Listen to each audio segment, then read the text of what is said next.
So there we go. Haven't been on live in a minute. So greetings and salutations. I am going to try to see if I'm going to give a minute or two.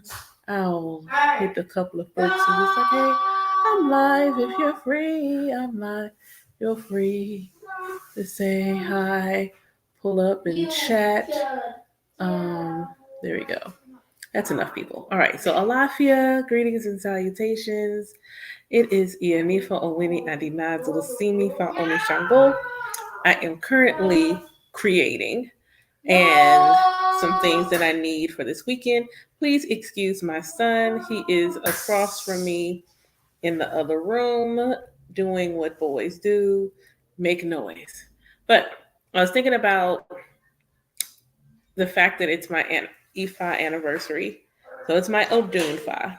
So every year we celebrate the anniversary of our journey coming into Ifa. We celebrate the anniversary of our initiation or the anniversary of our shrine. We celebrate that anniversary. It's a big deal to us, especially if it's the one for your initiation anniversary. So celebrating my anniversary and saying, hey, this has been a journey these last couple of years. And what have I learned? What has come up? What came up in my Odunfa the last time? My last divination, did any of the things that came up in divination for me previously actually come to pass? And so I was kind of just doing some reflection on that because this weekend when I celebrate, it's like, okay, what has this meant for you? What has this journey meant? What have you learned? Where have you grown? Um, where have you stagnated? What are the things that messages or consistent themes that you have seen for yourself over the last year? And having this come up as something like shortly after the eclipse, I'm like, oh, okay. All righty then. Shortly after the eclipse, we just had Ita Dogun. So the timing of my Odunfa is, what's the word? Fortuitous. Um, so this is going to be my 3-year anniversary of initiation as an Ianifa. Um, Two things very specifically that came up for me in my Odunfa last year. So during my Odunfa last year, two of the things that came up were around getting out more, as well as um, something around black men, younger black men. And so the young black men one is the thing that I'll talk about first. So when I first initiated, I got that message. That was a message for me when I initiated a few years ago from my godmother, is that I was going to do some work with black men. I'm going to do work with black men that is going to support them on their journey. Lafia Waffle Crusher, um, a do some work with black men on their journey. And I didn't know what that was going to look like. Thank you for the likes, darling. I didn't know what that was going to look like for me in terms of supporting black men. But I will say that, it hasn't been non-existent from the jump. It's just been different. It hasn't been as direct with black men as it has been like with black women. Black men come to me in a very different way. When the brothers come, they come very specifically. Let me go ahead and I'm going to get this reading. Let me get this cleansed. Let me go ahead, and they'll reach back out and say, hey, I did it. You told me about XYZ. This came to pass. This has happened. Da da da. It's one thing I love about black men is that when they come, even if they don't come to stay, they do come and put in the work. They do come and actually put the work in. But it still did not seem like, thank you for the likes, that it was happening the way I thought it was going to. I thought I would have actually more black godsons. I thought, well, that's, wonder why that's not the case. But when I talked to my Ori said it wasn't time yet. It's not that I'm not going to ever have black men as godsons, but it's just not time yet. So I was like, okay, all right. So during my Odunfa last year, one of the messages that came up around black men is that it was going to start younger. So my age group, so I'm 45. So my age group is not going to be the target right away. The black men that will actually come and either stay and either become godsons or at least come and continue to get the medicine of Ifa through me are going to be black men that are younger than me. And I was like, okay. And then I thought again about what my godmother said, and my godmother talking about me teaching the youth, like teaching younger children about Ifa and teaching young black men about Ifa, about how to honor themselves, how to honor the divine feminine, and what that would look like. So I still understanding, got the message, cool, not understanding how this is going to unfold, how this is going to manifest. And the way Ifa just work, this is how you're going to support these black men. They're going to come to you and they're going to get those readings and they're going to put in the action steps because that's, like a lot of times what men do. They go ahead and take the action. If I say, hey, do XYZ 1, 2, 3, the brothers, like there is no hesitation. They go ahead and do it. If I tell them there is an Ebo that needs to be given so that it can bring about goodness and wellness in their life, they go ahead and jump on it. Like, what do I need to do in terms of making sure this offering is put together? I need to get my head cleansed. Cool. We're going to go ahead and do that. And then I might not hear from them again until they need another divination, they need another head cleanse, or something to that effect. That has been... No, but you can get the vanilla out the refrigerator. I'll give you a little bit of that. But that's been consistent. They'll come and get Reiki. They'll come and get full energy workups. Like they will do the practical application of the teachings of Ifa. They'll put it into action. They're like, I can't be a student, but I'm going to go ahead and I'm going to like do what I need to do to be in alignment so that I can still bring about goodness into my life. So I'm like, okay, cool. Get a spoon. Nope, you can get a spoon. So I'm like, okay, this is cool. So I had a former coworker and some classmates that I have done work for and some people that I just met on Facebook that I did some work for. But then I had a very nice gentleman reach out to me, found me on the Google one time for the SEO setup. Take that, sir. One time for my SEO doing what it needs to do. Alafia, honey. And he got his reading and it was about his business. So he got a reading for his business. And so that's what the reading was for. It was not for him. It was for his business. And his business needed an Ifa shrine. His business needed to have its own Ifa shrine. So there, take that. So I ended up being able to do that for his business, consecrate his shrine for his business. He did, in fact, need a head cleanse. And when I say this brother is consistent, every month, at the beginning of the month, every month, he hits me up. When are you free to cleanse my head? He gets a head cleanse every month. And then last time I asked him, like, why? He said, because every time I get one, good things happen. He said, every time I get my head cleansed, good things happen. He needed to, the last time he got divination, Ifa was like, no, I'm coming for you too. Yeah, your business needs this Ifa shrine, but you need one too, sir. So he's still kind of trying to figure out what he's going to do in terms of himself personally, but he still is taking care of the shrine for his business.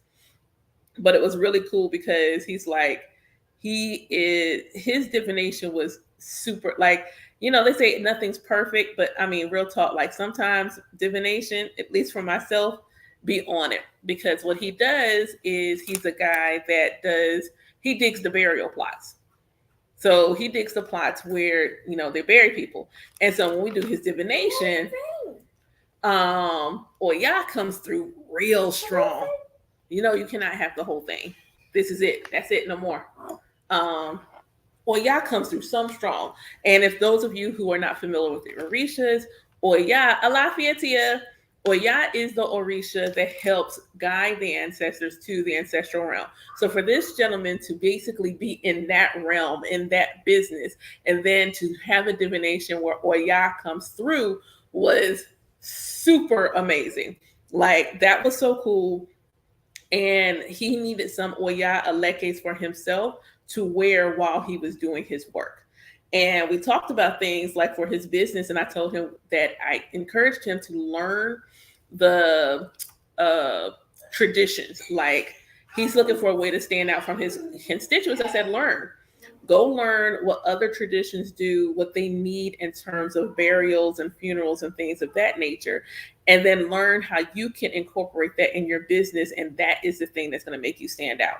So I was really excited that he took that advice and listened, and is trying to work on studying and getting that information. But the other part of that is just him and these Alekes. And it was real funny because he wasn't sure about his hand of Ifa, but he still needed like an Ifa Ide and things. So I still needed to make that for him. And when I told him that his stuff was ready, he said, "Hey, can I get another Oya?" And I'm like, "Did something happen?" No, I wear it every day. Then why do you need another one? Because it be bringing me good stuff. And I'm like, baby, keep it cleansed, everything. But like the razzle dazzle is what it is. Like, you don't need two Oya Ilekes in order to get to, like, it's not going to ramp up. You're still going to get the goodness. Now, because you are going to be getting an E5 Ide, you're going to get an extra level up of some goodness, but you don't need two of the same energy. Now, if something happens, you hit me up and we'll make sure we get a new one made for you if it pops or something to that effect. But I thought that was so cute because he said, "I need another one." He said, like DJ Khaled, another one, because he said he's trying to get all the blessings. He said, "I want all the blessings." So every month he comes. He just came, Monday after Itadogun, he was at my door to get his Ori cleansed. He had an Ebo that he needed to get, so he had to bring his Ebo materials so he could do his Ebo. He needed to get his Ori cleansed, and he was off until I hear from him again. And he's trying to get the weekend off because he actually said comes so I thought that was super cool. I thought that was really, and that's just how I've been watching it for younger Black men. But what has been really amazing is it really is young, like the youth. So if I was very, very like direct, you need to give your kids hand to be 5. And I was like, oh, okay. And being honest, this is about my journey with the 5 things that have come up. And initially, especially when you're someone who's left an Abrahamic religion, you're doing your own deconstruction and healing work, and you're a parent, you might hesitate and trying to put what in your mind, put a religion on your children because you're still trying to deal with the religion that was given to you. So it took me a minute. Like, it kept coming up. And even in my initiation, my godmother was like, "You're going to initiate your kids. You're going to be the one that initiates your kids." And I'm just like, okay. But if I was like, "No, it's time." And I'm like, "Are you sure it's time?" But what I can say has been really cool is because I don't hide anything from them. Like, whether I'm sitting here like I am now and on the couch, and that's where I did my prayers at, or if I'm in wherever the shrine room is at this particular juncture in time, it's not closed. They can come in, they see the shrines, they see everything, they hear me doing Oriki.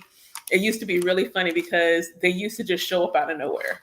I'm doing Oriki, and depending on who it was, like Eshu, my son always show up. I'm doing Eshu Oriki, he could be in 3 rooms away. Here he come. I'm like, did I call you, sir? Did I call you? Did you feel summoned? Did you feel summoned? Alafia Omishola, did you feel summoned, son? The reason why you popped up the moment I'm doing Oriki the Eshu. My other son, it's Ayla. He would just show up, Ayla. So I finally kind of just listened to Ifa. I listened and went ahead. I did their hand of Ifa and started including them when I do veneration.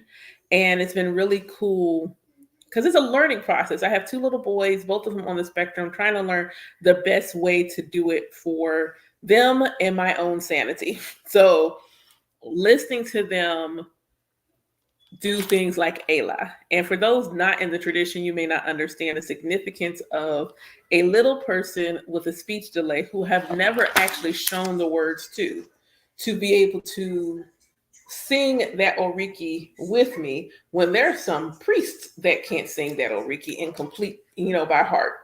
And so being able to, yes, sir, can I help you? Okay. Um, Being able to like listen to them sing the Oriki, and especially like there's one son, he's always doing it. He's the one that's being nosy over my shoulder. Go on somewhere, sir. Um, uh, the one like him, he's the one that actually has the more severe speech delay. Like if you hear the other one, you'll be able to hear the difference. He's the one the more severe. Keep saying he's going to speak Yoruba before he speak English. That one's going to speak Yoruba. I'm going to have to like learn to get more fluent in Yoruba because he's going to learn it before he learns to speak English well. And him coming through just singing it. And I'm just like, oh, you be listening. You be listening.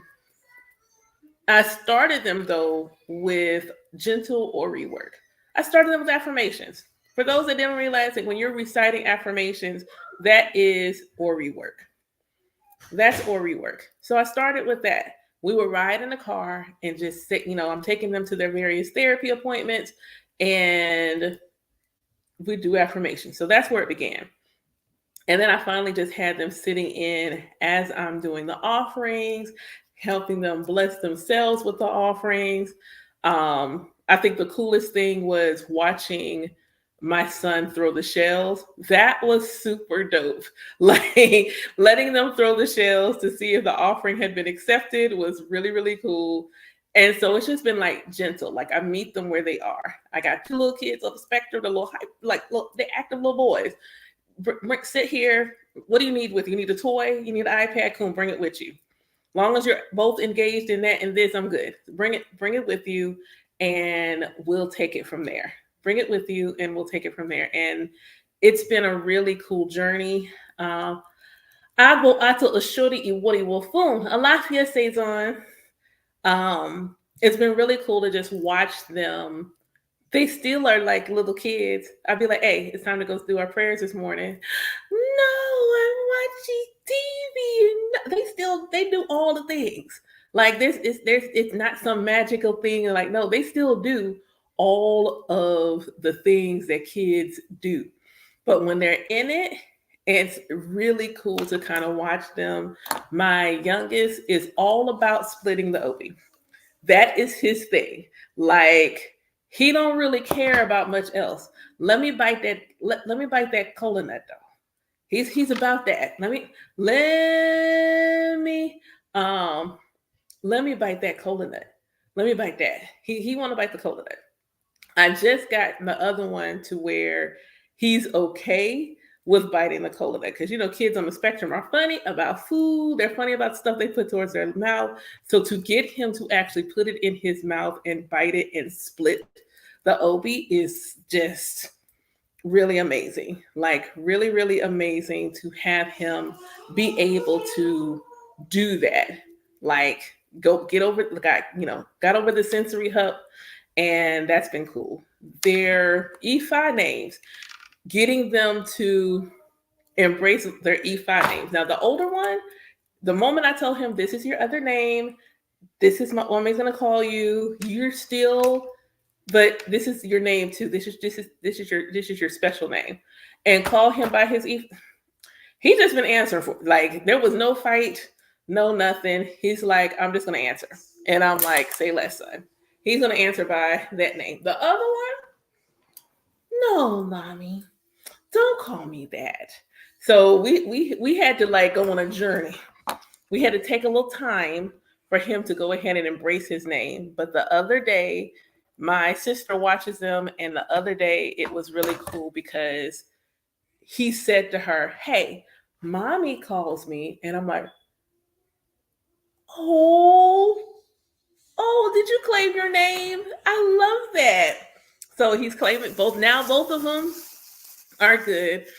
If you ask me how's their dad is their dad. And there's that. But my mom said, say their name to me, tell me how to spell it. I want to practice calling them by their name. So even my mother, who is not in the tradition, still wants to call them by their Ifa name.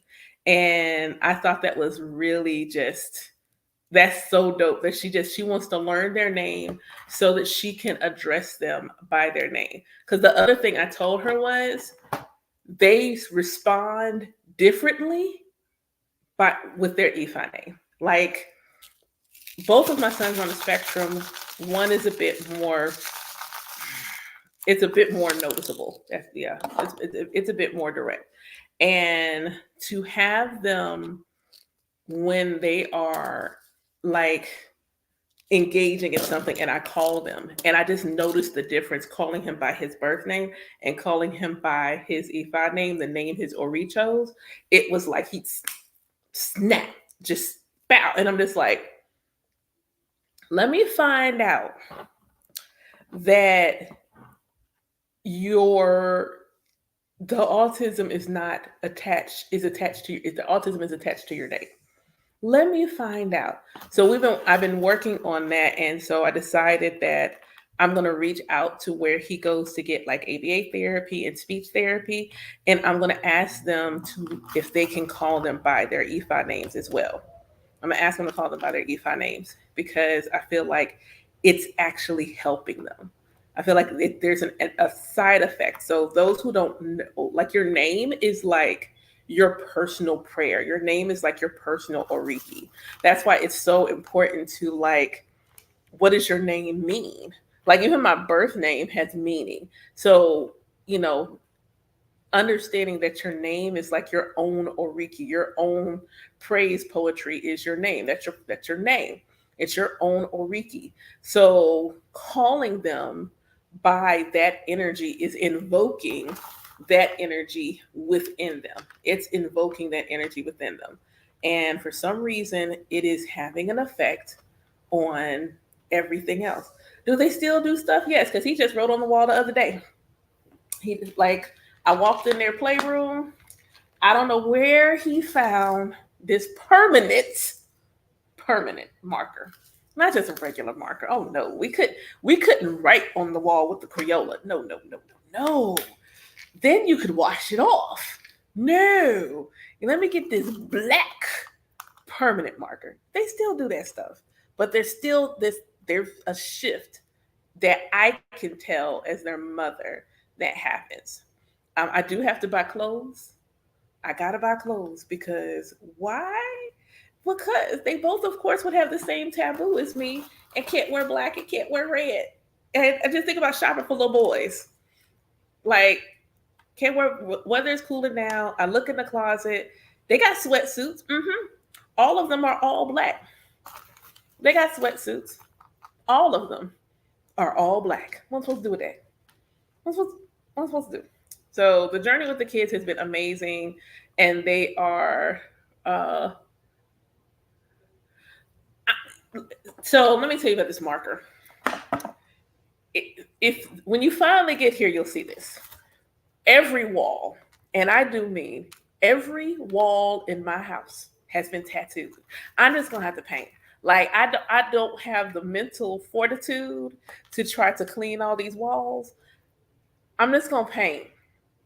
That's what I'm gonna do. I'm just gonna paint. I'm gonna paint them all. I got like, um,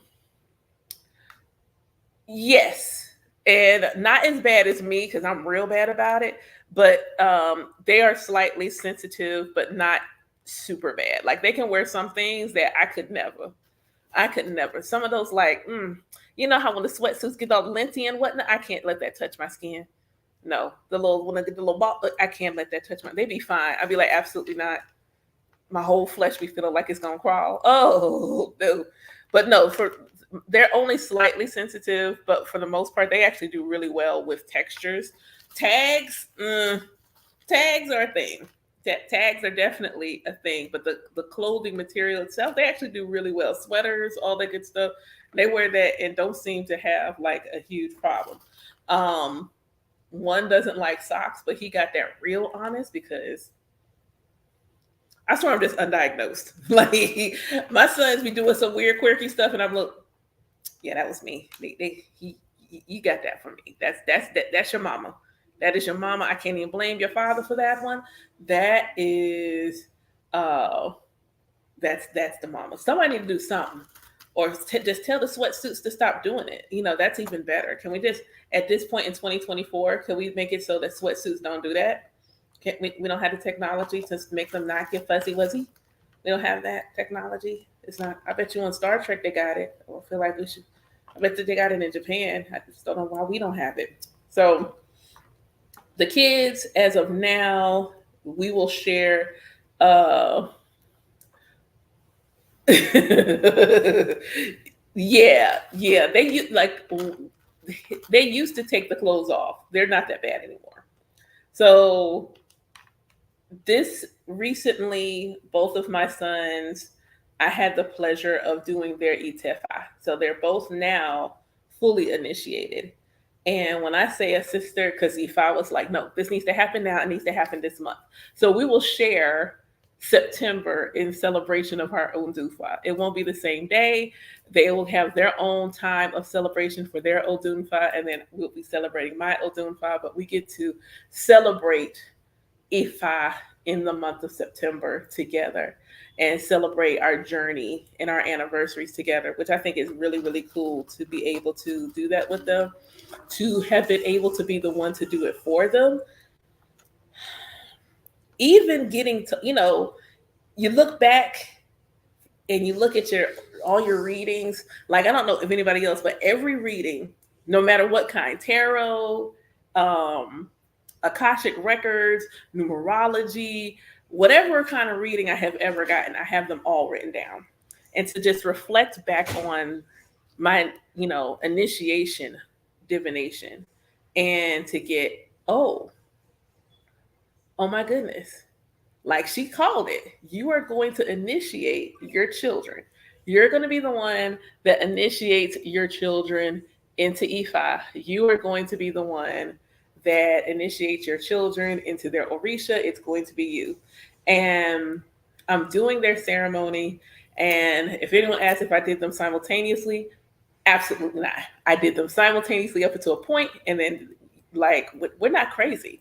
They had to go one at a time, but doing the prayers in Oriki and realizing like this is happening honestly hit in such a way that I didn't expect. Like I got choked up. And it took everything in me not to burst into tears and to not cry because I'm like, oh my God, like they are really growing up and going to grow up in this religion that is going to help them. Someone asked me, like, why did I go ahead and decide to do it? Because Ifa is not going to ask for perfection. Ifa doesn't ask for perfection. Ifa asks for truth and authenticity in who you are, whatever that looks like. Whatever that looks like. Ifa asks for truth and authenticity in who you are and whatever that looks like. And if I can give them a religion where if they're trying to find God, all they have to do is go find a mirror. If they're trying to figure out what is it that's going to bring about their good condition, and I tell them, be yourself, son. Don't be nobody else. Be yourself. And understand like that's the thing that's going to attract it all to you. Be grateful and be yourself. Be grateful and be yourself. Be grateful and be yourself. That's what I'm asking you to do. Be great. I'm not asking you to be perfect. I'm not asking you because now you're little mini owls to all of a sudden you know, be magically somebody like, okay, now all of a sudden you don't write on. I'm confident the writing on the wall happened after their full initiation. I'm confident that joint happened after full initiation. The most recent one, anyway. They're still kids. They're still kids. But it's really cool when I'm doing divination and I got the opale and one of them wants to put their hands over my hand and they want to do it with me and have memorized the motions and the way that it's done in my lineage. Like they can almost do it on their own. And I'm like, okay, okay. It's really cool if I've got the Ikeen and I can show them how many and they know how many I need to mark. It's really cool to watch them be able to do that. And I'm just glad I get to share that with them. Alafia, Nurse Linda. Abo ato oshori iwori wofu. Like it like it means so much that I get to do that with them. Like I can't really put that into words where I get to share that with them, where they'll sing Oriki and like fight over who am I singing Oriki with. And I'm like, I'm singing with both of y'all. Chill out. Chill out. I'm singing with the both of y'all. Sing with both of y'all. So outside of my own children, because Ifa, said, I'm going to be teaching the youth Ifa. I now have, not counting my own kids, one, two, soon to be four. Magic eraser, I'll try that. I'll try it. If it starts stressing my nerves, I was going to get a slather of paint on it. Like I'm just going to be like, F it, just paint it. Um, but then there have been folks who are like their own, like they're bringing their children with them. So I have two goddaughters who also their children got hand to be filed with me. And one of them, it's funny because one of them, their son, when I say that's a little owl in the making, that one right there, watching him just like recognize the pattern of the Odus like as the on the fly was the coolest thing. Actually watching all of them do that because they've all done it. All the boys have like been able to like I'm doing it and they're picking it up.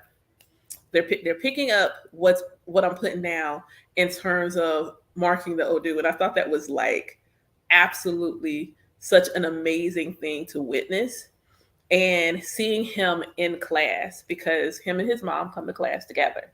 And so having him in class at that age and he understands, like, I've only slightly changed up how I teach certain things. Other than that, I teach the classes the same way I did with my first group. And he get it. Like I'm teaching him the way I teach it with the first group, and he's like getting it. And when I'm asking questions, asking them to contribute to the conversation, he's in there. Like he's like raising his hand. He got stuff to say. He got stuff to contribute. He has thoughts to add. And I'm just like, bruh, this right here, this right here. I'm like, okay, all righty then. I see. I know there's some things I still need to do before I get like a full body work of children. But I'm like, oh, okay. So this part is now trying to manifest. This part trying to unfold. And for my Odunfa 2023, that's the message one of my friends got from me was like, it's going to be like youth. It's going to be young men. So I won't be surprised where if I get an actual adult godson that's male, the first one, I would bet money they'll be under 25. I'm betting money that they'll be under 25 if I get a godson anytime soon. Right now, Ifa still has me with goddaughters. And even then, it's like my youngest adult goddaughter is 18. She just graduated from high school this year. I met her through one of my other goddaughters that's a teacher. And I told her I had a dream, like I really wanted to just teach something to high school students, anything. I just wanted to teach a spiritual class to high school students. And so I got invited to do a Zoom lesson on numerology. So I did a numerology lesson for her class. And of course, I always incorporate just a little touch of EFI and everything.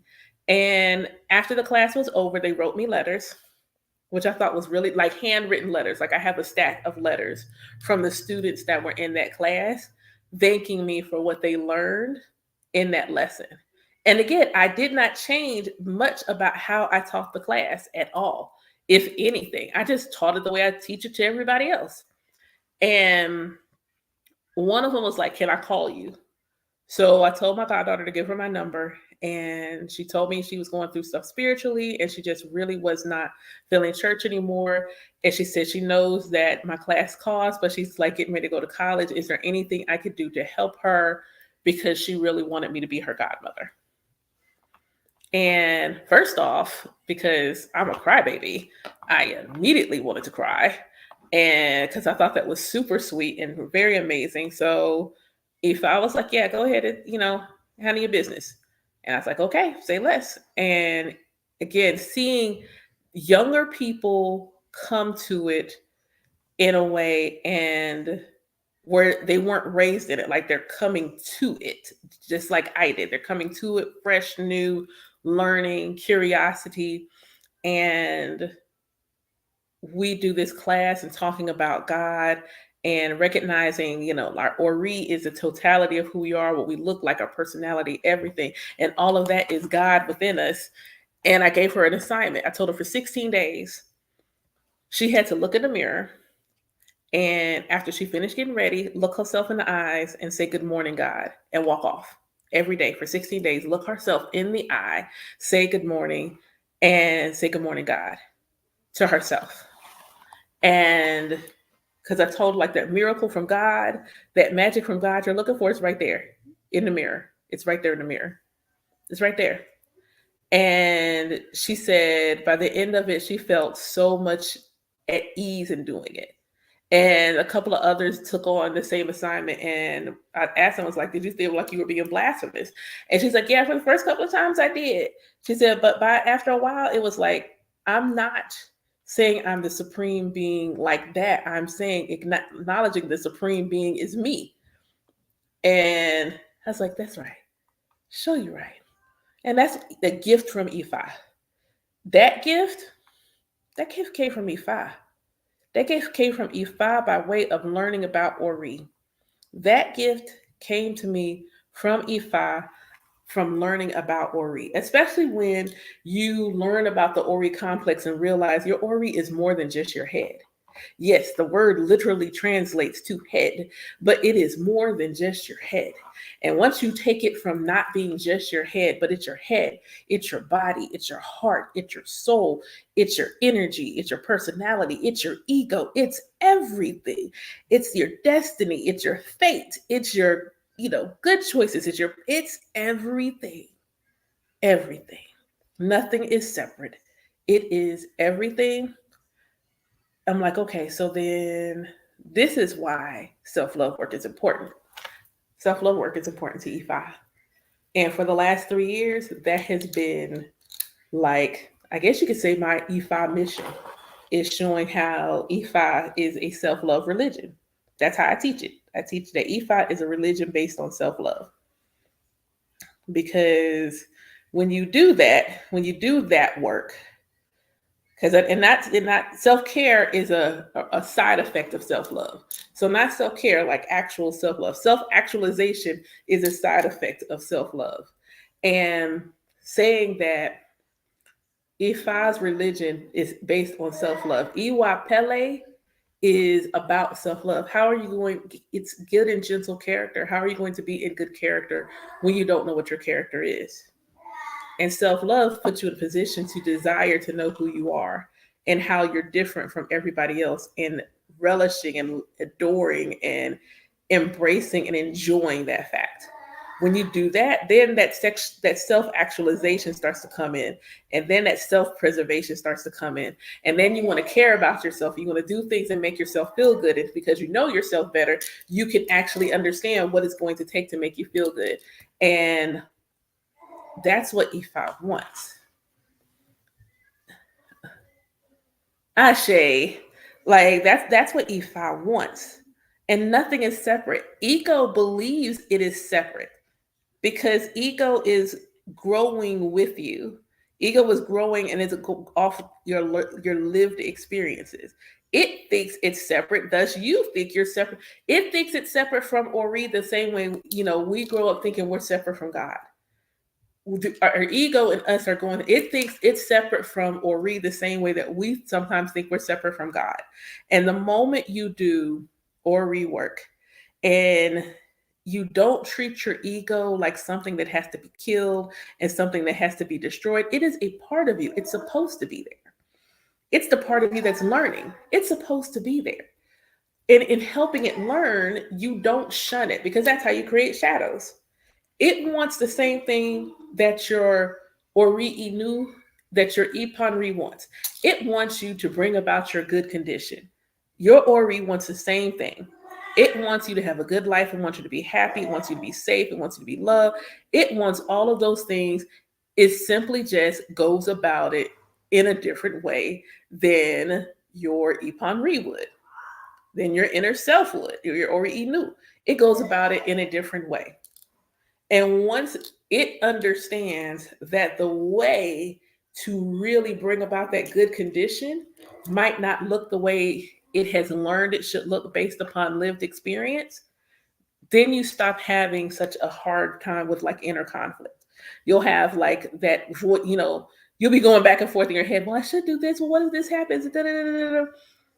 It's not completely gone, but it is so minimal you won't remember the last time it happened. It's so few and far between, you won't remember the last time it happened. And when you're on the journey, when it does happen, it's time to do some Ori work. You need to do some affirmations. You need to cleanse. More often than not, you need a head cleanse. If I find myself in a state of going back and forth in my head, chances are it's time for me to cleanse my head. Chances are I need an Ori cleanse. That's how I consistently do one. Like it's on my calendar to do one on a regular basis. But like if something like that is coming up, abo shishi agbo ato fellow almost understanding that, okay, I probably need to cleanse my Ori. It's time for a spiritual cleanse. Have learned is, oh my God, not enough people spiritually cleanse their head. Like I'm not just talking like Ori cleansed in general. I mean, in a general sense, not enough people spiritually cleanse their head. Like they do the spiritual wash and do the bath and they soak and do all the things. What about your head? What about your head? Nice to meet you. Nice to meet you. Nice to meet you. I'm Ianifa Owini Adina Durusimi Faumi Shango. Very nice to meet you. Oluwo. And like they don't cleanse their head. When the last time I did readings of the apothecary, I did a special. I offered options because given that side of town, it's not a lot of us that be over there. But I decided to see what would happen if I offered them a choice between getting an Ifa divination or getting something else. And talking to everybody. No, I'm not married. Talking like everybody. Oh my God. Why all of y'all need your head cleansed? All of y'all, everybody need a head cleanse? But then thinking about it, I talked to the lady. She said, why take spiritual baths? Do you wash your hair? What? Do you spiritually wash your hair? I should do that? I said, come on, man. I said, even from a Western lens. So from a Eastern lens, the crown chakra is not limited to your head. But from a Western lens, it's in your head. And this is your conduit to the divine. This is where you pick up spiritual energy in a general sense. In a general sense. Why would you not cleanse your head? And it was like ding, ding, ding, ding, ding. And everybody had this aha moment. All these people taking spiritual baths and they don't cleanse their head. That's why all of y'all need your Ori cleansed. Whether you are in the tradition or not, Spiritually cleansing your head, your hair, especially if you black. Especially if you are black. Especially if you are black and you wear your natural hair out, you should be spiritually cleansing your hair. So, like things I was doing before my godmother taught me how to cleanse my ori and make a nice, good wash. Uh, if I had a lock detox, oh, that joint was a spiritual bath. Lock detox was spiritual bath time for my locks. So when I hear people say they're cutting their hair off because it helps hold on all this negative energy, what that says to me is y'all don't spiritually cleanse your head. I mean, if you feel like you really need to cut it off, and sometimes that is the case, that's what needs to happen, absolutely. But when I hear that, I'm in a lock group and I say, oh, snap, I spiritually cleanse my head. And 3/4 of the comments are like, what do you mean? What do you mean, what I mean? You take a spiritual bath, yeah? Then you don't pour it over your head?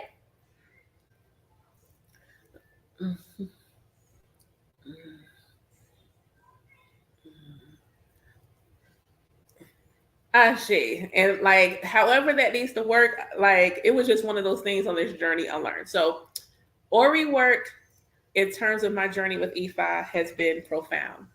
My awful Ashe. My awful Ashe has, yeah. When I say that has been an area of work, and it's not that it's ineffective, it's the fact that I don't use it like I should. I pray for everyone else most effectively. My ability to pray and bring forth array for other people is so, like, it is effective. It is effective. I won't don't use it on myself with the same vigor.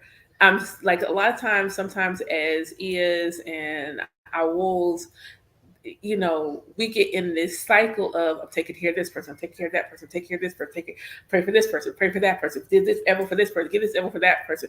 That sometimes if I has hey, okay, what do you want though? What is it that what do you want? I'm gonna need you to fit you into the equation. I'm going to need you to fit you in the equation.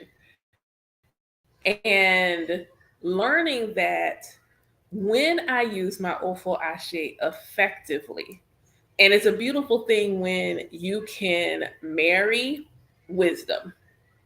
Because I know what my Odu says. And my Odu says, especially because I am a child of many Orishas, but speaking of Shango specifically, that Ofo Ashe is a thing. Be mindful of your words because it's going to manifest. And it's going to manifest the way that you say it. It's not just going to manifest, it's going to manifest the way that you say it. And I'm like, okay, okay. It's going to manifest the way I say it. Got it. Then this is how you take all the wisdom. Like you take all the wisdom. You go look at my human design. It says, I need to speak my prayers, my manifestations specific. I'm not one of those people can say, "Oh Lord, please give me some money," because I'm gonna find a quarter, and the divine is gonna be like, "We gave you some money. That's all you said. You just want some money. You didn't say how much you wanted. You didn't say when you wanted it. You said you just wanted some money. So we just went ahead and made sure you tripped over that quarter right there. There's my manifestation. However, if I say I need X number of dollars and I need it by this day, and I am open to receive it in however it needs to manifest, then it'll manifest that way. I have to use my Ofo Ashe effectively, and effectively for me means specific. For other people, they can be general. Other people can absolutely say, "Hey, I just need money," and because of how their design, what their design looks like, they can do that. I cannot. I cannot. I got to be real specific about what I want. So today is Oshe Irani. For some of y'all, this may be called Oshe Jakuta or Oshe Shango. Today is Oshe Irani. And, you know, based on my name, you could probably tell Yemoja and Shango are the first of the Orishas that I have received. They're not the only ones, they're just the first. And Shango and I have a very interesting connection. And I sat with Shango today and I was like, I'm getting ready to refresh your shrine. It's my Odun Shango is coming up. So what, do you need any tangible info today? Nah, I want devotion. Okay. And so I sat there for a minute, and Shango always lets me feel safe in my realness. So I needed to cry because I had the feelings. And it was a cry of gratitude. It was a cry of gratitude saying, you know what? Throughout this time, this journey, Shango has been present, ever present, and protective and loving. And I said, today, I really just wanted a sign. That's what I wanted. I just really wanted a sign. And like, and what I realized is that when I want to feel like that feeling where I want a sign, it's the equivalent of me wanting words of affirmation from like a person. Words of affirmation, my love language. So I wanted a sign. And I said, give me a sign and make it something that is so specific to you. Give me a sign that's so very specific to you, where it absolutely is unmistakable that this is you speaking to me. Shango said, hold my beer. I made that prayer, and within less than an hour, it came through. Real loud, real direct. Real loud, real direct. And Ife's journey has taught me that, a lot of times you'll hear people say, well, don't expect immediate response. Da, da, da, da. No, I always expect immediate response. It may not always come that way, but my relationship with the divine says, you can answer me right away. Mm-hmm. You can answer me right away. I'll take that. I will take real time responses. I absolutely will. I'll take a real time response. And more often than not often, when I really am like in my practice and doing the work and doing my things, they will respond immediately. They will respond immediately. And that means a lot. Like, that means so much to me because, they ain't gotta, they want to. Like, there was such love in the way it showed up. Like, just full, just love, just so full of love when it showed up. And I'm like, thank you. Like, the only thing I could do was cry. It was such a beautiful reflection of love. All I could do was cry. And that's how the Orishas, honestly, all of the divinities have just shown up in this way that has been so healing. Like, if you are trying to get a better relationship with the creator, with source, and you come to this tradition, my hope is that that's what it does for you. Like, when I think about being asked the question before I initiated, how do I reconcile this? Because I didn't grow up Christian, but I did grow up as an Israelite. Not the purple and gold ones yelling at you in the corner. Not them. Different, different kind. But I grew up as an Israelite. And growing up where my relationship with God is, if you do something wrong, your name is going to be taken out of the book of life and you might die. And I'm like, as a kid, in a perpetual state of, I hope I don't mess up. I hope I don't screw this up because I don't want that to happen. I hope I do this right. I hope I'm okay. The Day of Atonement will come by, and if I'm fasting and it was really hard for me, my childhood brain says, if I'm fasting and it's hard, I must have been really bad. And that's my punishment, is that making this hard. I never did well fasting. Fasting was always a challenge for me. Guess who has a taboo of fasting? A life taboo of fasting that she didn't learn until after oh, This is why this don't work for me. Because I'm not supposed to fast. I got a taboo. I'm not supposed to fast. But growing up, and that's your relationship with God. Like that's it. Like, yes, God exists, but I'm confident that God thinks I suck at life and I am constantly screwing up. And then to come to a religion where it's like, we all love you. We all love you. We are rooting for you. Angry male God of the Bible does not exist here. We all love you. We are rooting for you. You can do something that will frustrate us, but we will never actually be mad at you. Everything is in your hands. You are personally accountable for your outcomes. You are personally accountable for your outcomes. So, what would you like the outcome to be? And whatever that needs to look like, we will support you. If this is in alignment with your destiny, we'll support you. If it's not in alignment with your destiny, we're going to try to help mitigate the pitfalls that you might run into because you're doing some crazy stuff, but we're still going to support you. We're still going to support you. You keep looking out for us. We keep looking out for you. That's how this works. We a team. We in this together because that's what you chose. You chose for us to support you. So that's what we're here to do. And I'm like, bruh, that's healthy. Like that's not a Stockholm syndrome relationship with your creator. That's love, that's partnership, that's friendship. You know, sometimes I'm just sitting talking to God and you're like, who are you talking? Who are you in there chopping it up with, God? What? God. I thought you was talking to your homie. I am. God. God's the homie. And that's who I'm talking to. God's the homie, and that is who I'm talking to. So yeah, that's what I'm talking to. I'm talking to God, and God's the homie. And being embraced in that way, I could only hope that Alafia, that people, other people who come to this tradition get that.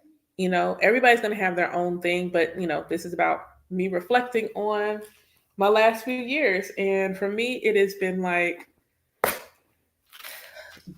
they really are conspiring to see you make it. They really are. And when I say like Ifa gets it, Ifa gets it. When you look at the world Ifa Odu, and it's like, hey, money, you know, is doing the thing. Money's doing the thing. The economy is economying. If you are in debt, consult Ifa for an ebo to get you out of debt. If you're in debt, consult Ifa, give the ebo so you can get out of debt. Don't sit there and wallow in the debt. Get out of the debt so that you don't have to be in depression. If you feel like you're depressed and it's stressing you out real, real bad, consult Ifa. What is the ebo that needs to be given to get you out of that place? Ifa says, I see the economy. I'm not stupid. I'm not blind. I keep telling people they act like the Most High don't know you got bills. They keep acting like God don't know you got bills. I don't want to always ask for money. Do you always got bills? Do you always have bills?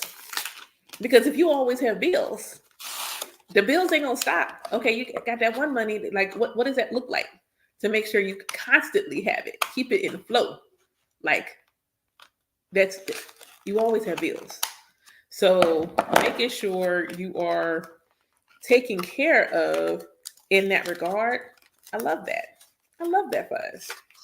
I love that Ifa is saying, I see what's going on. So this is what you can do to help. Ifa says, hey, go ahead, give this ebo. Here's some Ifa medicine to keep you from getting sick. Why? Because the World Ifa Odu hits in June, just before flu season starts to begin. That gives you plenty of time to protect yourself for flu season. So you have to worry about the yuckies. So that you don't have to worry about the yuckies. And if the yuckies come here, you've got the medicine to help you feel better. You've got the medicine to help you feel better. Here's going to protect you from the yuckies, and here's what's going to help you feel better from the yuckies. So that's the other thing I like is that Ifa is like, even all this time, it's like, no, we're here to help in the here and the now. We're here to help you in the here and the now. What do you need? What do you need? There's plenty of stories where it's like, Romeo's like, hey, yo, The divination's they're not coming. The farm is not farming. What do I need to do to change my situation? Because I'm not going to stay like this. This is not it. Get somebody else to do it. What's the MO? What I need to do? Because I don't like this. If I said don't sit there, you don't like it, say something. If I says if you don't like it, say something so that you can change your situation. I think the two, not this last Itadogun, but the one before that, the guy, his parents died. He got all his siblings. His parents died. He got all his siblings. He's struggling. He done had to take out a loan, so now he is serving for somebody. When he finally starts, things start getting a little bit better, but they're not great. They're getting a little bit better, and finally, it takes his dad coming to him in a dream to tell him to consult E5. Bro, why it took all that? The moment y'all were staying on your dad's farm and ate everything and ran out, and you ain't had no options, you should have been consulting E5 then. So E5 is like, don't wait till it's horrible. Go ahead and ask me now. Go ahead and ask me now. Let's go ahead and get a solution now. What you waiting for? That's the other thing I learned. Like, what are you waiting for? What are you waiting for? That was a message Monday during O'Shea. When I was live doing O'Shea, Ajay came through like, your rent due on the 1st. Why are you waiting? Don't wait till the 28th to ask me for rent money. Go ahead and ask me now. Go ahead and say the prayer now. Go ahead and give the ebo now. You know you need it in 2 weeks. Go ahead and do it now. What you waiting for? You don't have to wait.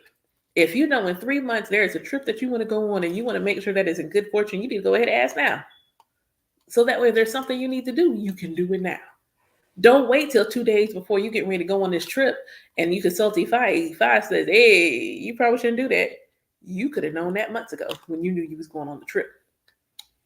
You could have found that out months ago when you knew you were going on the trip. So that's the other thing E5 has taught me is I don't have to wait until the problem becomes a problem. Like I consult E5 as a priestess, as a high priest, especially as a high priestess in the tradition. Every 4 to 5 days, what do I need to know? That is not you looking outside of yourself. And I think sometimes when people talk about going to get readings and divination and things of that nature, they feel like they are going outside of themselves. That's actually technically not true, especially from an E5 perspective because of the way it is done and the concept and understanding of what's happening in divination. And I think that's the difference. The only difference is understanding what is happening. Divination is a conversation. You, as the person receiving the divination, have already been trying to get the answer because you've prayed on it, you've asked on it. By the time you've probably hit your wits end by the time you decide to book a reading. Your Ori, your ancestors, your spiritual court has been trying to get you the answer. But because you are not someone who readily understands signs, symbols, synchronicities, those things, or you don't realize that this song that you heard randomly was a sign or something like that, you are not getting the message. But the message has been trying to come to you. If you come get divination from me, then I'm going to tell you that my role is to tell you what your spirit has been trying to tell you this whole time. That's my role. Why is that my role? Because as the Ianifa and sitting with Oromila, Oromila is the witness to your destiny. Your destiny is kept by your Ori, meaning Oromila is having a conversation with your Ori, and I'm simply relaying what's happening. I'm relaying the conversation. So when you get an E5 divination, you are, yes, Oromila is giving the information, but you're really also consulting your Ori. That's the full scope. That's the big picture of the conversation is. This is a conversation between the diviner, Oromila, and your Ori. Yes, Orishas, ancestors, especially if you have someone, because not all owls I am learning are skilled mediums and oracles. But if you get one who's a medium and an oracle and a divine, yeah, a lot, you might get a lot of conversation being shared with you. But recognizing your Ori is you. The Orishas are a part of you. Your ancestors are a part of you. Thus, when you are getting divination, the only thing that's happening is you're not able in your current state to get the wisdom that is already been trying to share with you. So you need a translator. That's what the diviner is. We're translators. We can translate what the energies are, what's been trying to come to you, and when it's really on point, you'll feel it. When it's really on point, you will feel it. It'll be so on point. It'll be so aggressively direct. And for me personally, people who I have read for like on the first time, they don't always do it every time, but like the first go round, yeah, they cry. And it's a side effect of your spirit, your conscious self realizing either A, confirming what you thought you were getting, but you didn't trust yourself. So you didn't listen to yourself because you've grown up being told don't lean on your own understanding, only for me to tell you that you knew what you knew all this whole time. That's an emotional moment.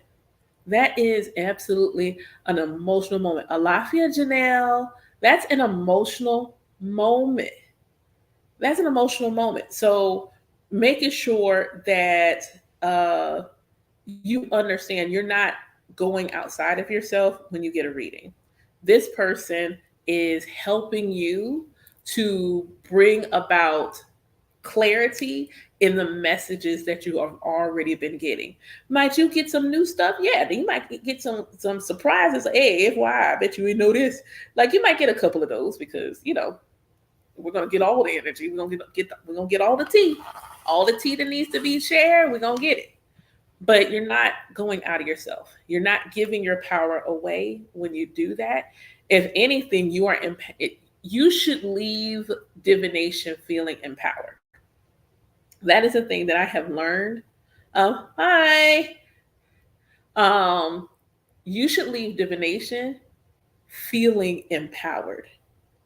You should leave divination feeling empowered. You should leave divination feeling like, oh, there is actually something I can do. Like, okay, so I'm gonna give these offerings and I'm gonna change my behavior in this way. I'm gonna start this, stop that, observe this taboo. I am now empowered to shift energy in the way that is going to be best for me.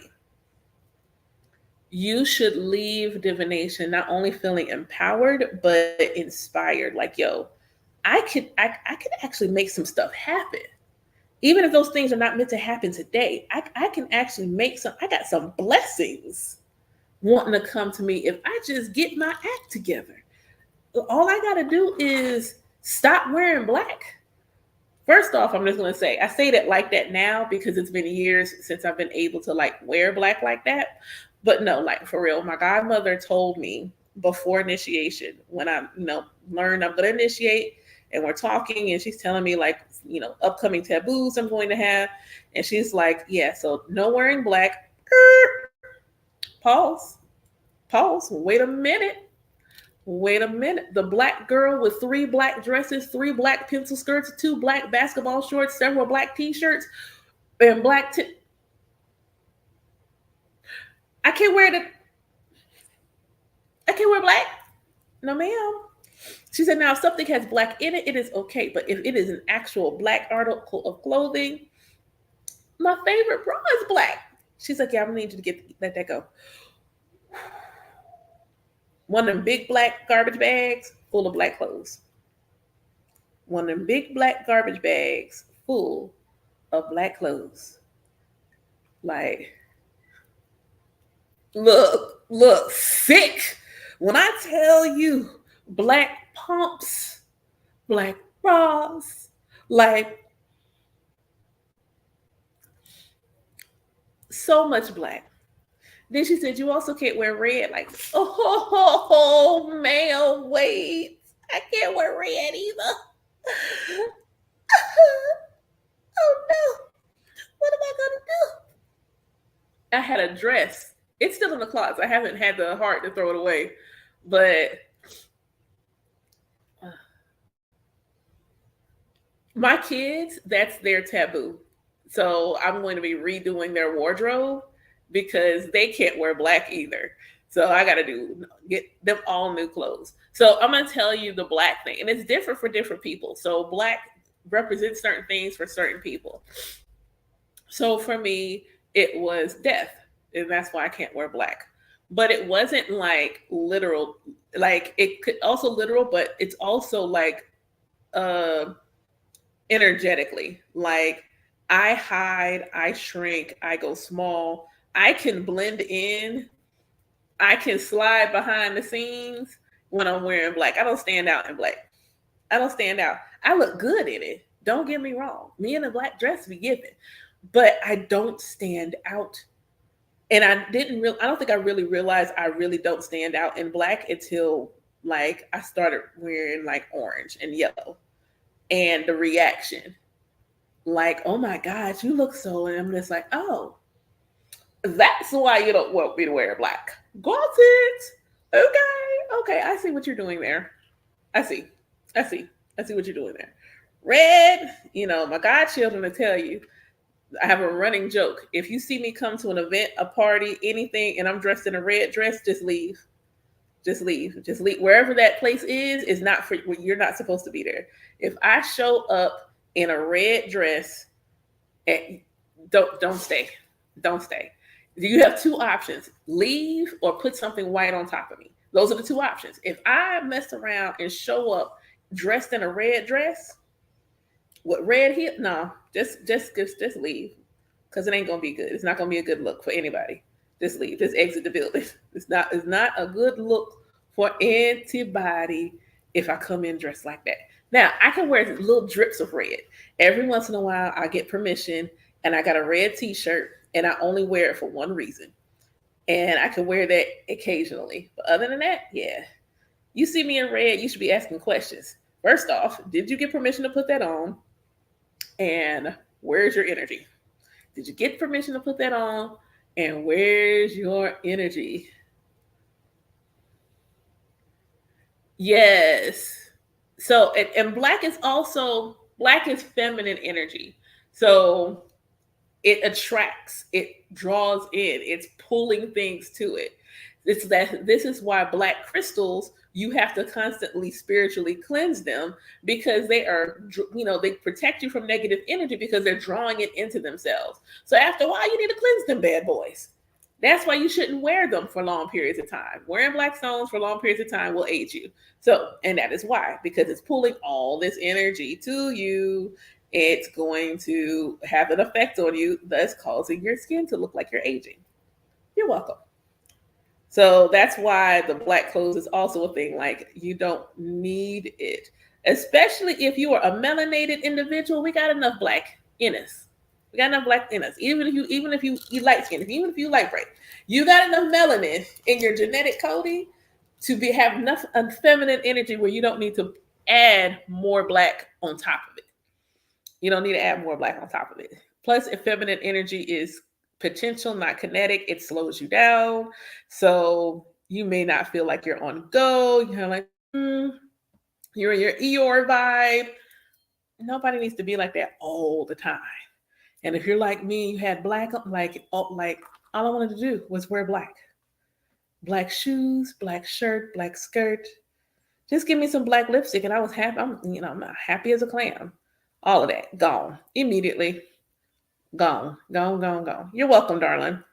So understanding certain little traits, behaviors, when you give them up, being able to do that without, you're gonna feel away. I'm not even gonna tell you not to feel away. You're gonna feel away. You're gonna get a taboo, and it's gonna be something you love. You've been doing it for umpteen years, and you are going to feel away.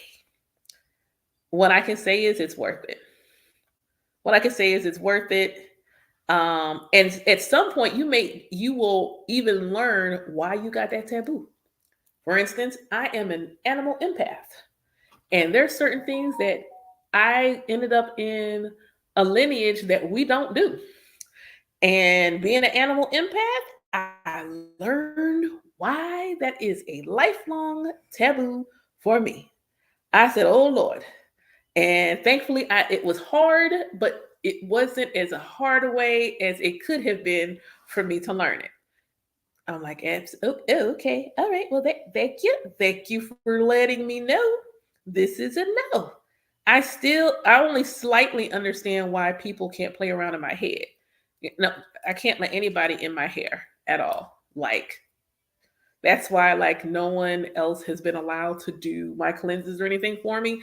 They can't. They are not allowed.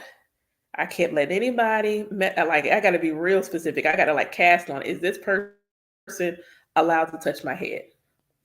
Because if they're not, hey, I've had people offer, hey, let me do your lock maintenance. Yeah, no, no, you're not. No, my guy, you're not doing my lock maintenance for me. Sorry, not sorry.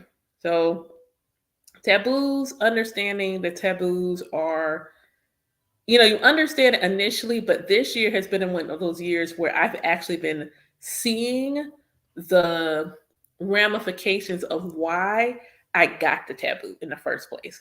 Like, I wasn't, not going to observe my taboos anyway, but this year has been one of those years where I get a taboo, and like the ones that are lifelong taboos, I'm seeing why they were taboos and to begin with. And then those temporary for the moment taboos, like I'm seeing like in real time, oh, that's why you didn't want me to do it. Okay. Okay. I got it. All right. This makes sense. I'm cool with that. I'm cool. Thanks in advance.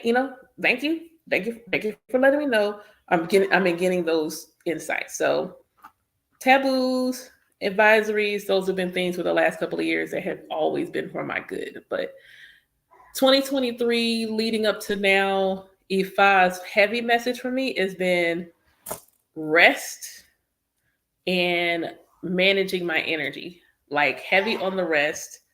Because this year, the first couple of years, E5 was for me. I wasn't sharing E5 with anybody. E5 was for me. If I was mine, it was for helping me bring about my good condition. If I was for me, it was for me. Like, maybe for me, and if I had a question about something with the family or something like that, but I was not divining for other people. And I mean, I had a year, I needed to wait a year anyway. But even like my second year, I was not divining for people or anything like that. I was cool. If I was for me. And if I said, hey girl, I'm gonna need you to put yourself out there. Who? What? What do you mean? And if I knows me, if I can make a suggestion, I'm like, okay, that's a suggestion. All right, that's cool. I hear you. But then if I gives it to me as an ebo, I'm like, come on, man. Come on, dog. For real? For real? And that was the first content I made around Ifa was ebo. I had to do content as my ebo almost every week. Like if I was going to make some content, make some content. This is your ebo. Okay. Make some content. This is your ebo. Okay.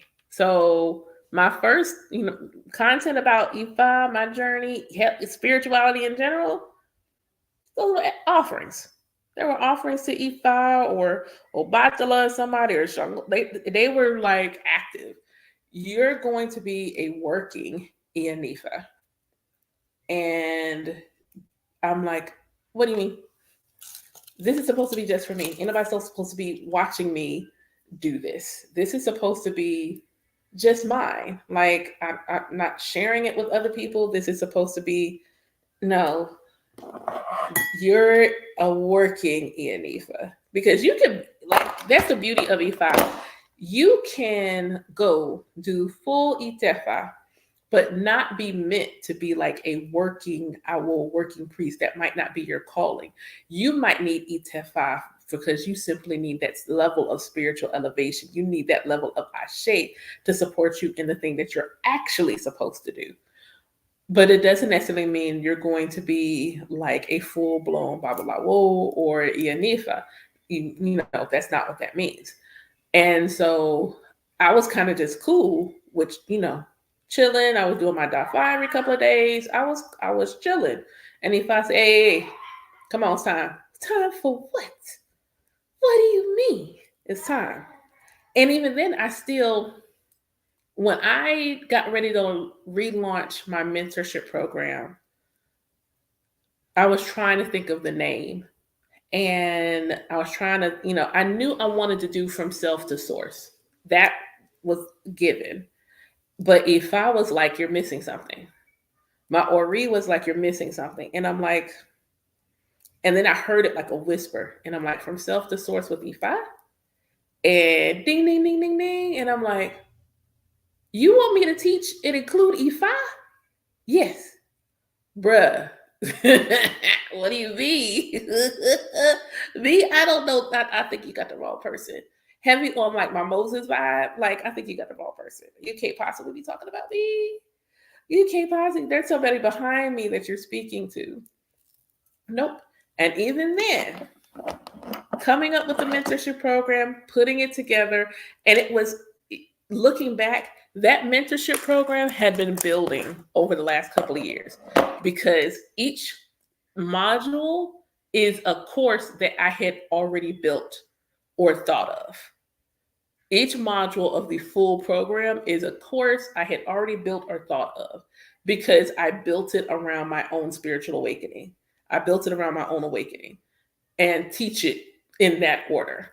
And I still wasn't like, oh, I'm gonna have God kids. No, nope. Still wasn't like, oh, I'm gonna be a godparent. I'm just thinking I'm gonna be a mentor and I'm gonna have these students, and that's that. I'm gonna be a mentor, I'm gonna have these students, but I'm not going to have godchildren. Oh, okay. All right. Like I could just imagine like my Ipanri and Ifa and the Orishas sitting there kikiing behind my back, like she thinks she ain't gonna have no god kids. Watch this. This is gonna be funny. Like I just could see them like snickering behind my back. And my first two students, when they came to me, they both came to me. They got divination. Both of them were sent to me by someone else. One time for that word of mouth blessing. They were sent to me by somebody else, and they both said the same thing. They didn't know each other. I did not. Hey, beautiful. They didn't know each other or anything. And both of them said the same thing. I think you're supposed to be my godmother. Who? What do you mean? I'm supposed to be your godmother. What? Mm-mm. Huh? Huh? What? What you mean? I can't be nobody godmama. What are you talking about? Like, you're supposed to be my godmother. And Ifa, being the way Ifa does and speaking the way Ifa speaks, for my folks that know Odu, I cast on it because, my God gets to tell you, I cast on everything. Everything. Everything. Should I do this? Should this look like this? Do you want me to do this like this? How does this look for my lineage? I cast on everything. And so I cast on it. I was like, Ifa, I mean, I already know the mentorship thing, but am I supposed to be their godmother? Like their Ia? Ethiopia.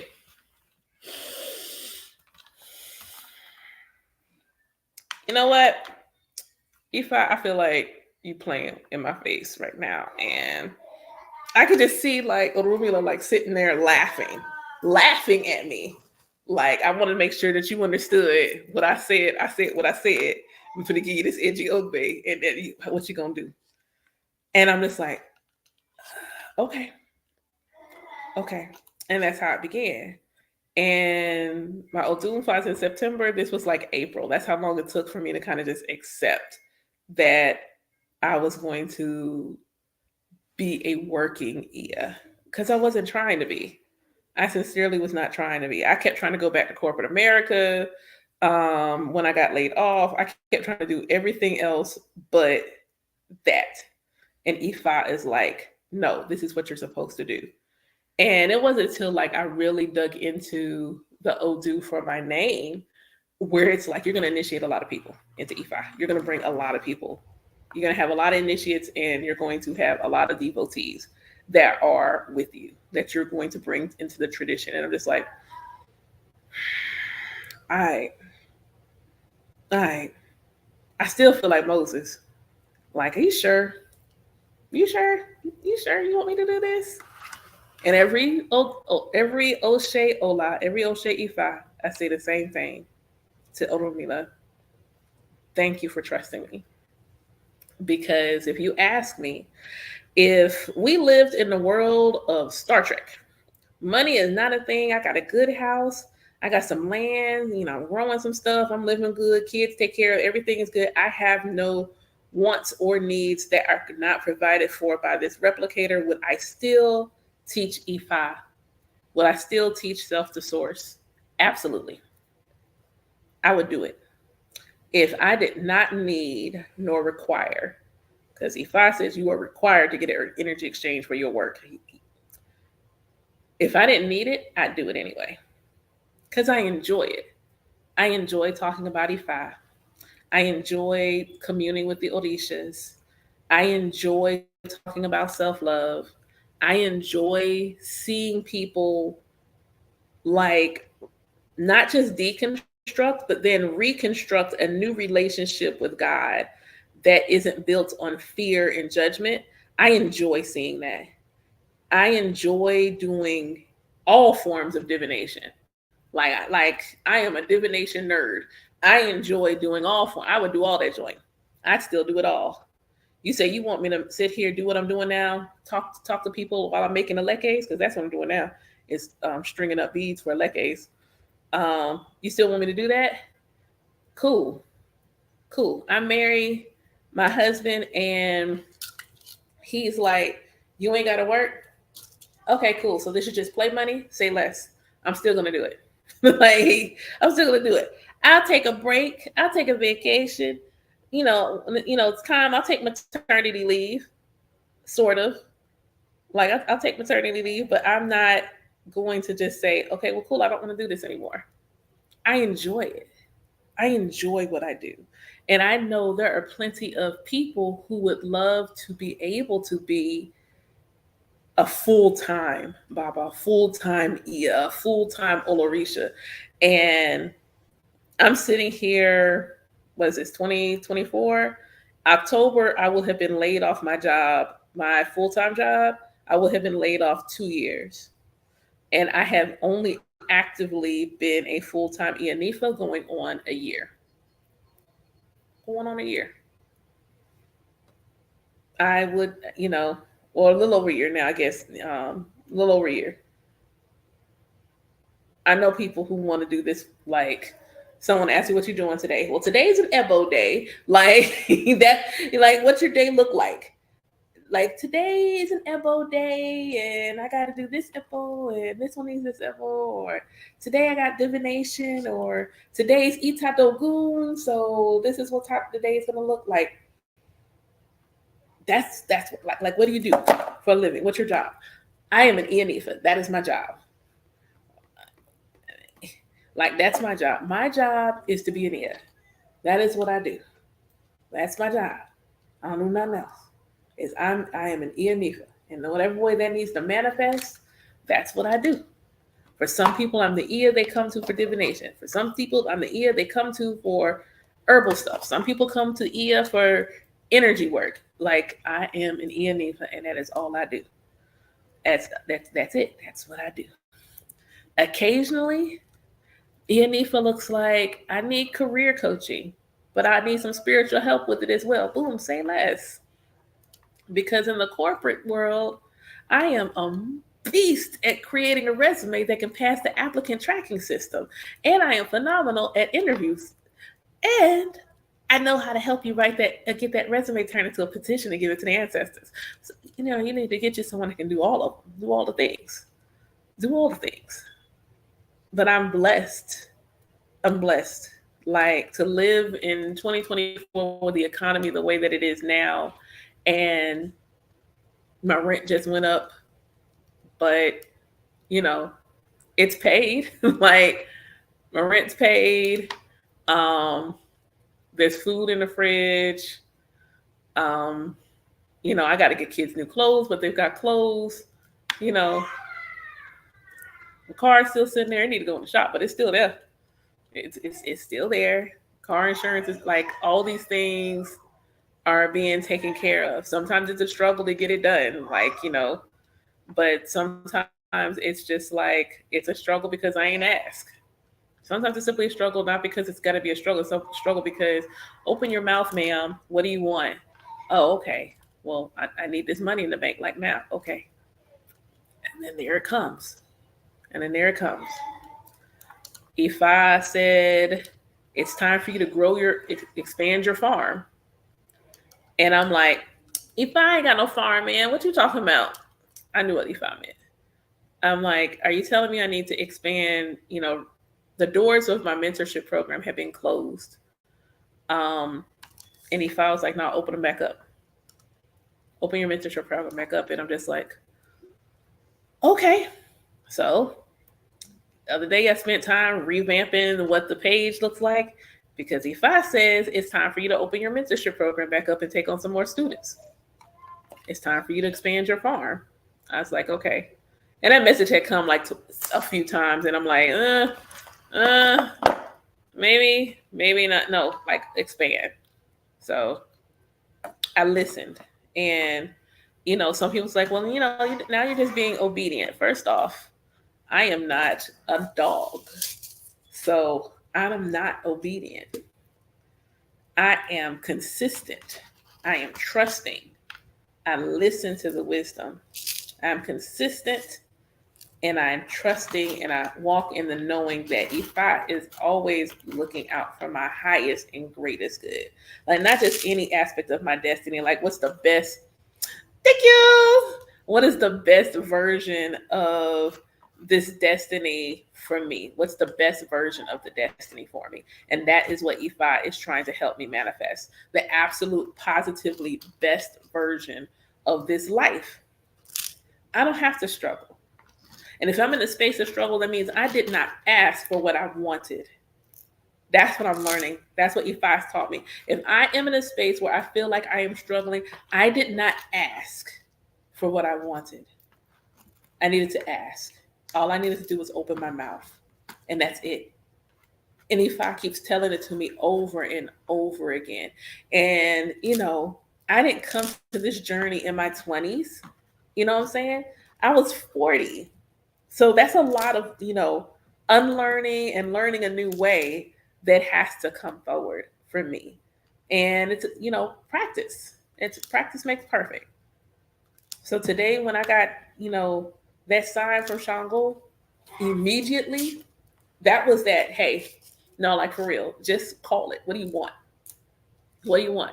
I was sitting there one day and I was talking to someone, and I said, I need my nails done. I said, I need my nails done. I need my nails done. I need my nails done. Within a couple of hours, I get a phone call. Can you talk? Yeah, what's up? Spirit said you need something. What? Spirit said you need something. So I'm like, and so we end up talking, and like, no, for real, like, what do you need? So I grabbed my cowrie shells. I don't have to use them, but I did. And I asked my Ori, was this person supposed to do something for me? My Ori said yes. Okay. So I asked, is this for something like responsibility wise? Is the bill? Nope. Is it for something fun? Yep. And I said, I need my nails done. I want my nails. I want a pedicure and a manicure. Oh, not pedicure. I want a pedicure and a full set. So I said, I want a pedicure and a full set. It's on the way. It's on the way. Oh, okay. And it was on the way. Maybe, I would say at the longest it had been like 3 hours since I had just said it out loud. That's what I wanted. I wanted my nails done. And then there was the money to get my nails done. Sometimes we don't have because we don't ask. Like sometimes we don't have what we want, what we desire, what we need, simply because we don't ask. Because we don't believe we can have it. Because a lot of us have grown up with an Abrahamic religion that told us we have to prove ourselves worthy of, show ourselves the things, show yourselves approved. That doesn't apply to just regular everyday stuff. Ask, what do you want? For the last couple of years, Ifa has just been saying to me, what do you want? You pray so hard for everybody else. What do you want? What do you need? What do you want? What do you want? And when it comes to offerings, bruh, like some of y'all will be watching some of these higher, these really popular content creators on social media, and you'll see their altars with like the buffet spread of fruits and flowers and all these things. And you're sitting there trying to figure out, oh God, am I going to have to give offerings like that?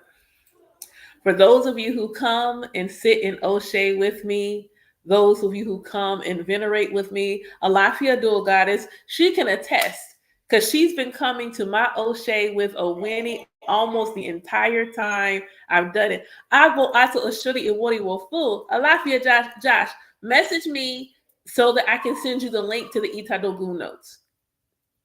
And I already gave the Ebo. The Ebo is actually already done. So as long as folks contribute to it, they're included. I gave everybody's name since I didn't know, because I did the Ebo the same night. So no one really had any time to send their contribution. So yeah, just inbox me and I'll send that link to you. But yeah, the Ebo is literally already completed. I already did it.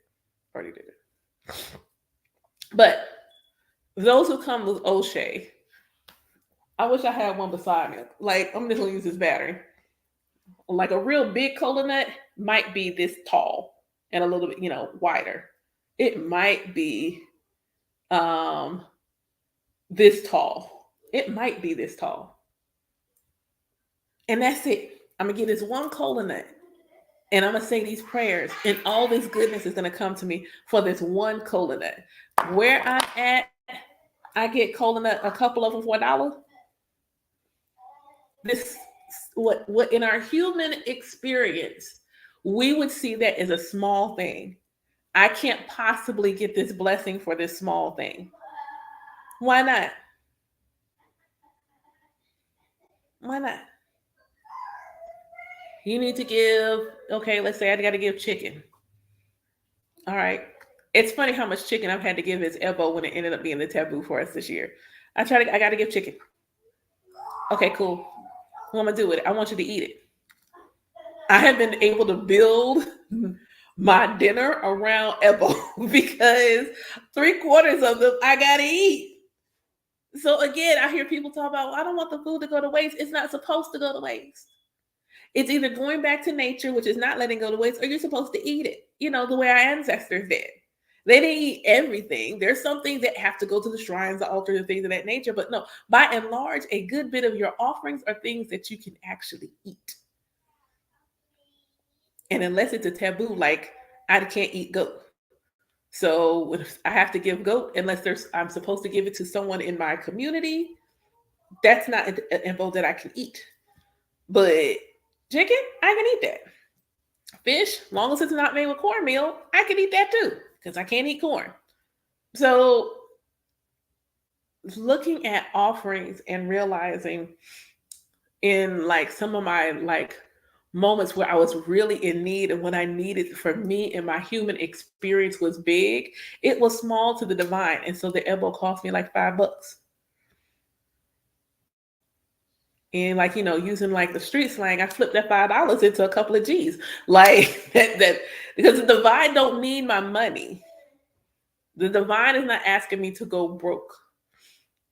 Even in the Odus and the Etans, there are times when the Awos are having to wait for their energy exchange because the person they're doing the divination for and doing the Ebo for only just has enough. They only just have enough, but they're honest.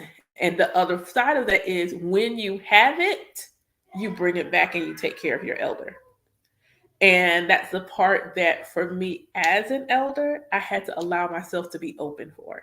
Because I'm gonna give, you know what I'm saying? Like, okay, well, I'll get it to you, and then understanding that I had put myself in a position of being depleted, put myself in the position of lack.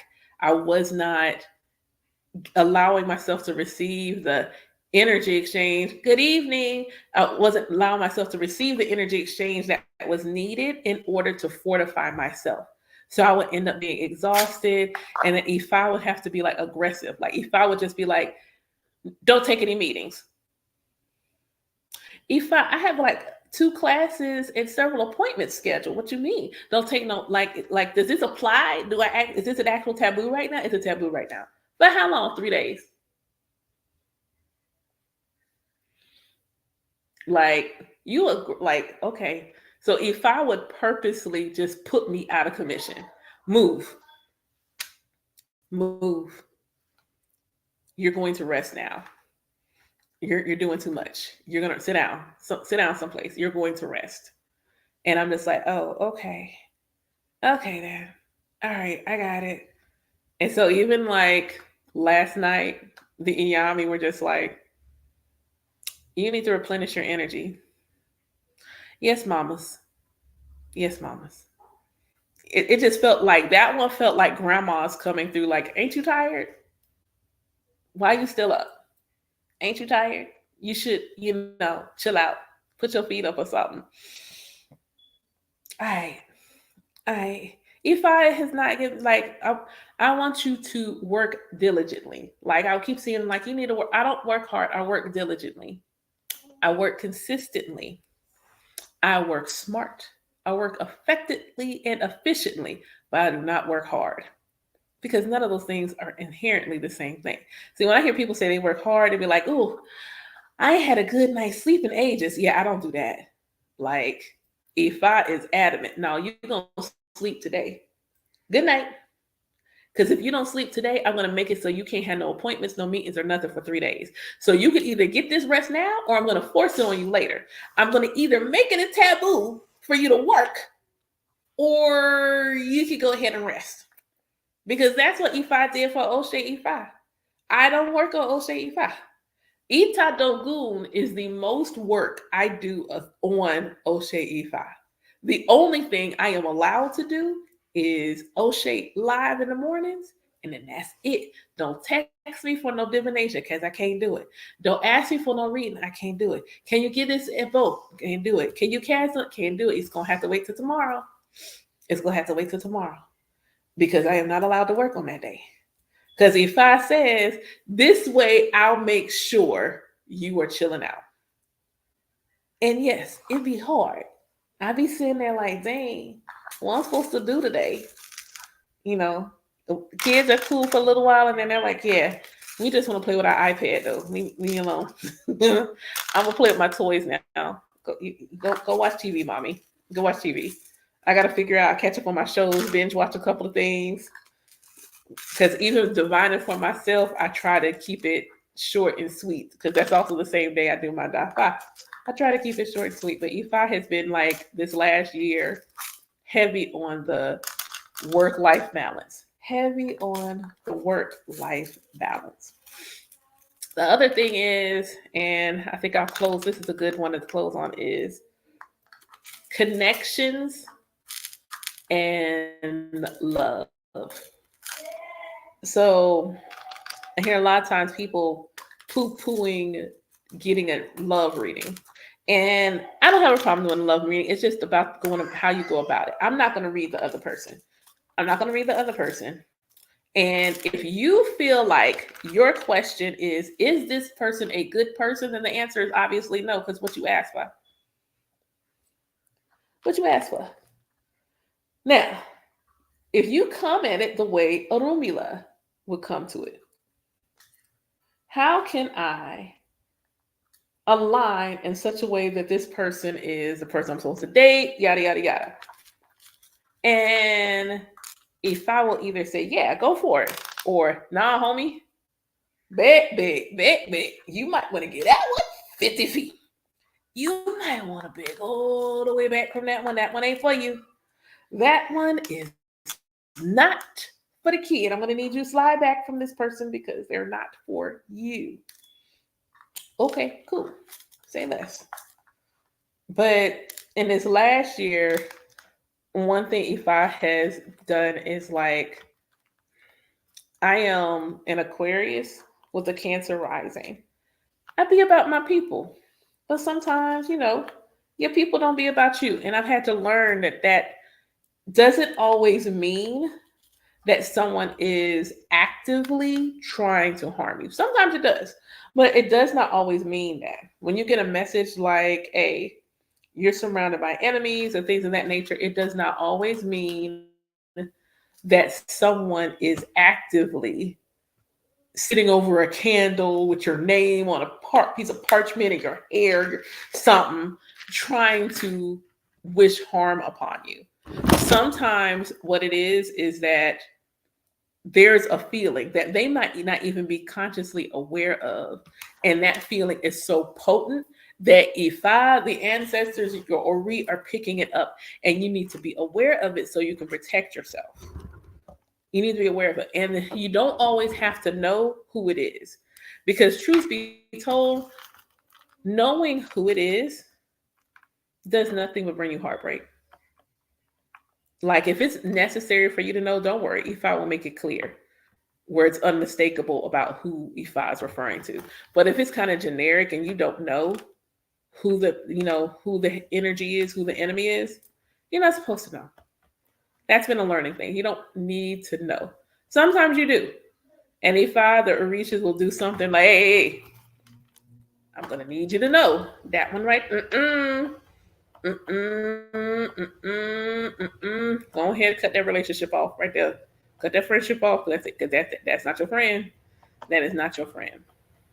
And I've had to, been one of those people where, I'm like the kid at the playground. We played together for a little while. Cool, we're friends now. Yay. But that's not meant to be for everybody. That is not meant to be for everybody. So that was something. But what I also learned is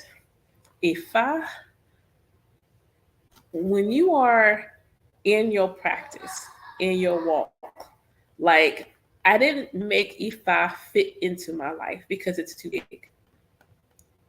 Ifa is part of my lifestyle. Like it's just part of the way I live. It's not fit in, it's just this is how I live. And when you do that in that way and you are consistent,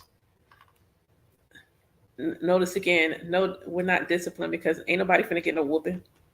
Ain't nobody sitting around on a cloud waiting to whoop you and smite you.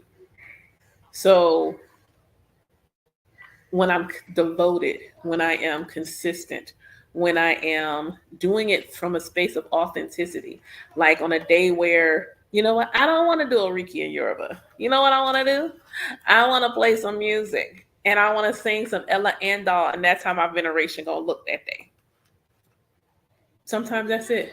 Sometimes it looks like my Ori wants to give me messages, but I need to be in a certain kind of headspace. I need to be enjoying myself. So I'm listening to trap music in the car.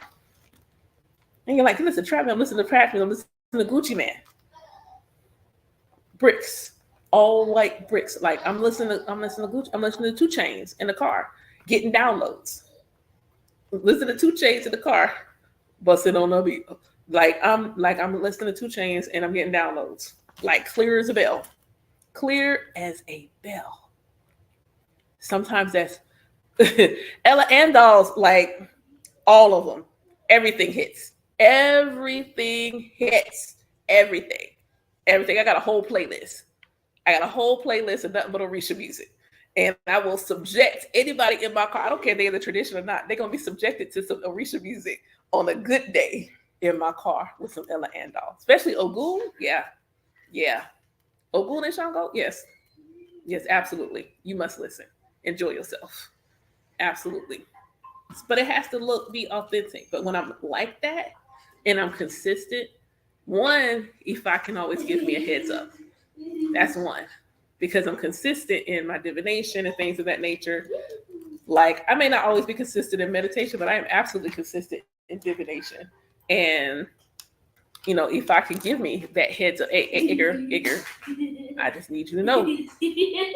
Like just FYI, this is what's going there, but don't worry about it. We got it. I just need you to be aware. You do some good spiritual maintenance, but I need you to know. I need you to know something's up. Something's amiss. Something is amiss, something is awry. Okay, thank you for the heads up. But Ifa's like, I'm not leaving your side. I'm not leaving your side.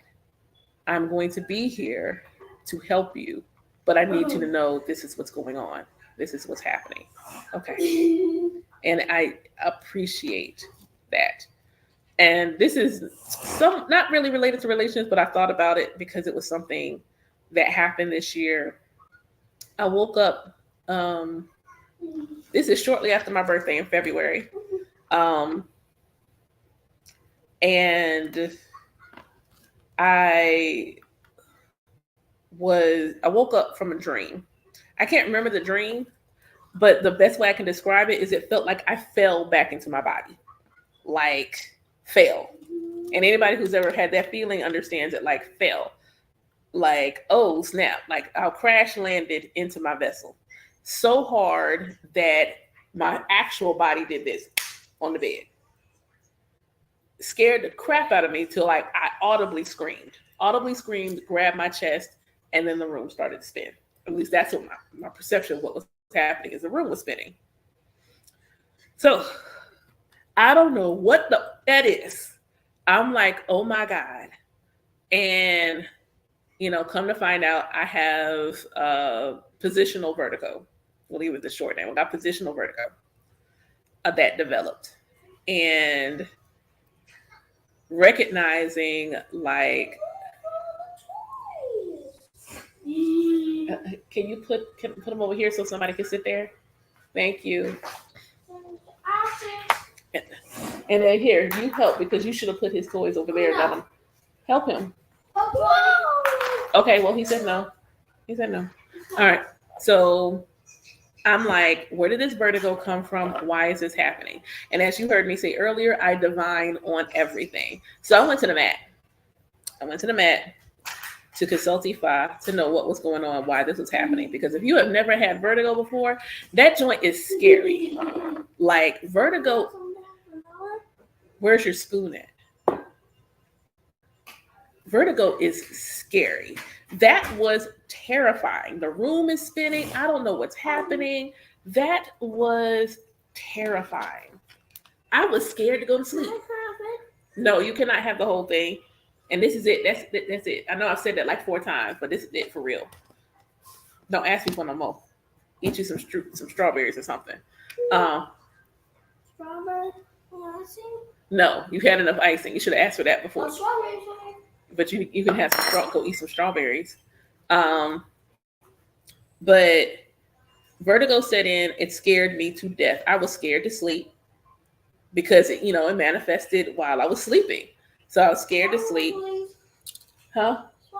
Go ahead. Make sure you turn the light on in there.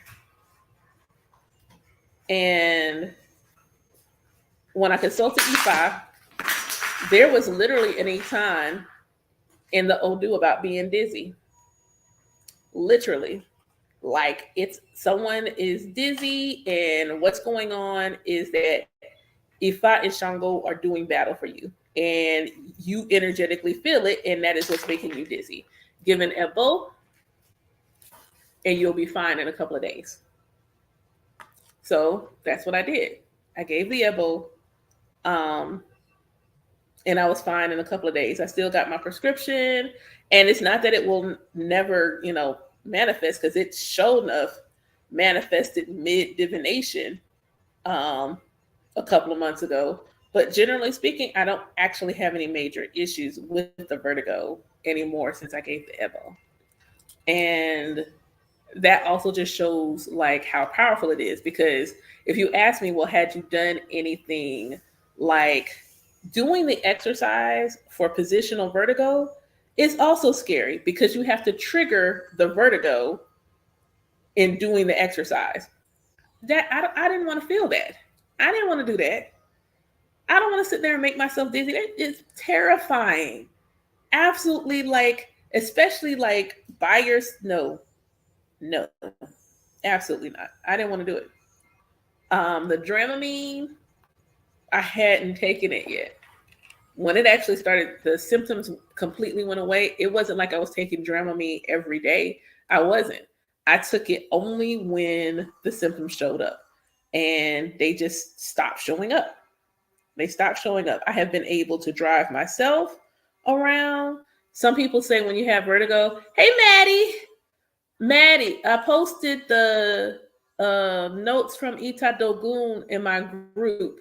So if you want to see them, they're up there. I don't know if you're in the group or not, but I did post them. Um, but the the fact that the vertigo was gone literally within a couple of days of giving the offering was crazy to me. Like it was crazy. Like you read about it in the stories, like give this Ebo and you'll be fine. Okay. And then I got to live it. No, give the Ebo and you'll be fine. And that's what I did. I gave the Ebo and it was fine. And again, I go back to what I said about the offerings. Like it wasn't goat. That's not what my Ebo was. It wasn't goat. It wasn't no chicken. It wasn't lamb. It wasn't no fish. It was bitter cola, because bitter cola brings you longevity. Bitter cola brings you long life. So that's what I gave. I gave bitter cola. Gave E5 some bitter cola, and I was okay in a couple of days. I have only had since then one episode of vertigo since then. And the episode that I had most recently was because there was some new divinities in my spiritual court that I had not felt their ashe before. And I was in the middle of divination and channeling. And that's when the world started to spin.